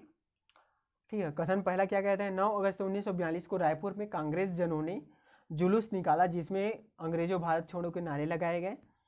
उसके बाद सेकंड कथन कहता है कि रायपुर के एक युवक रामकृष्ण सिंह ठाकुर ने नागपुर के हाई कोर्ट भवन पर तिरंगा फहराया। और थर्ड कहता है कि बिलासपुर में विद्यार्थियों ने 9 अगस्त 1942 को हड़ताल की। सही विकल्प का चयन करना है, यहाँ पर आप विकल्प देख सकते हैं। ठीक है, ये विकल्प देख सकते हैं। चलिए इसको मैं छोटा कर देता हूँ, तब सब चीज़ दिख जाएगा, क्वेश्चन भी और विकल्प भी। ठीक है, ये अब यहाँ पर आप विकल्प देख सकते हैं। क्वेश्चन नंबर 97, तो चलिए कथनों पर चलिए विचार करते हैं हम लोग। कथन पहला क्या कहता है, देखिए कथन पहला कहता है कि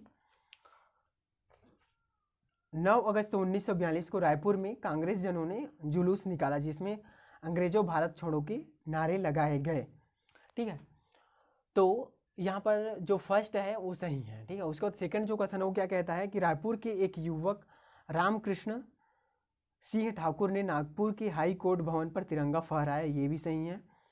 और थर्ड जो कहता है बिलासपुर में विद्यार्थियों ने 9 अगस्त 1942 को हड़ताल की, ये रॉन्ग है। ठीक है, इसमें क्या हुआ था कि 9 अगस्त 1942 को गांधी जी की गिरफ्तारी के विरोध में रायपुर में एक विशाल जुलूस निकाला गया था और 9 सितंबर 1942 को ठाकुर प्यारेलाल सिंह के पुत्र जो रामकृष्ण सिंह थे और उनके जो मित्र थे वल्लभ दास को नागपुर हाई कोर्ट में तिरंगा फहराने के आरोप में गिरफ्तार कर लिया गया था। जबकि जो बिलासपुर में युवकों द्वारा 2 अक्टूबर 1942 को गांधी जयंती के दिन एक विशाल जुलूस निकाला गया था। ठीक है, तो थर्ड रॉन्ग है, फर्स्ट और सेकंड सही है। तो ऑप्शन बी इसमें फर्स्ट और सेकंड दिख रहा है, तो ऑप्शन बी इस क्वेश्चन का सही आंसर हो जाएगा। उसके बाद अगला क्वेश्चन, क्वेश्चन नंबर 98।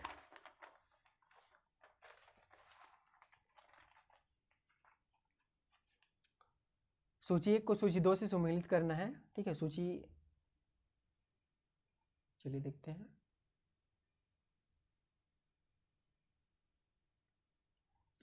थोड़ा सा और छोटा करना पड़ेगा तब दिखेगा पूरा।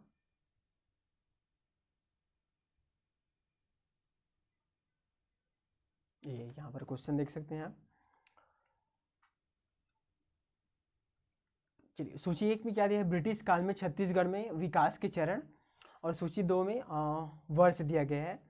सूची 1 में देखिए क्या है, ग्रेट ईस्टर्न रोड का निर्माण, रुद्री बैराज का निर्माण, छत्तीसगढ़ रेलवे का बंगाल नागपुर रेलवे में विलय, और उसके बाद है राजनांदगांव में बीएनसी मिल का प्रारंभ। और सूची सेकंड में दिया गया है 1862, 1887, 1897, इसके अलावा 1912। ठीक है, यहाँ पर ऑप्शंस दिए गए हैं ABCD, अब ऑप्शन पढ़िए। ठीक है, और चलिए हम लोग इसके एक्सप्लेनेशन देखते हैं। यहाँ पर देखिए जो ग्रेट ईस्टर्न रोड था उसका जो निर्माण हुआ था, ठीक है, इसका निर्माण 1862 में हुआ था।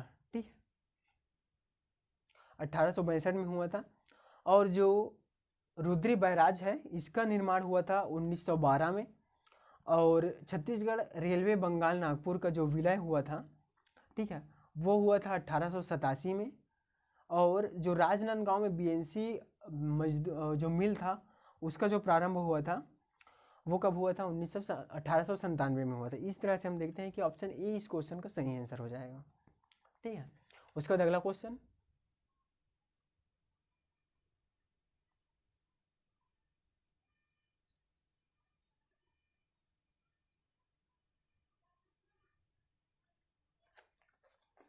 Question number 99। सूची 1 को सूची 2 से सम्मिलित करना है। सूची 1 में छत्तीसगढ़ में हुए जंगल सत्याग्रह को दिया गया है और सूची 2 में तिथि को दिया गया है।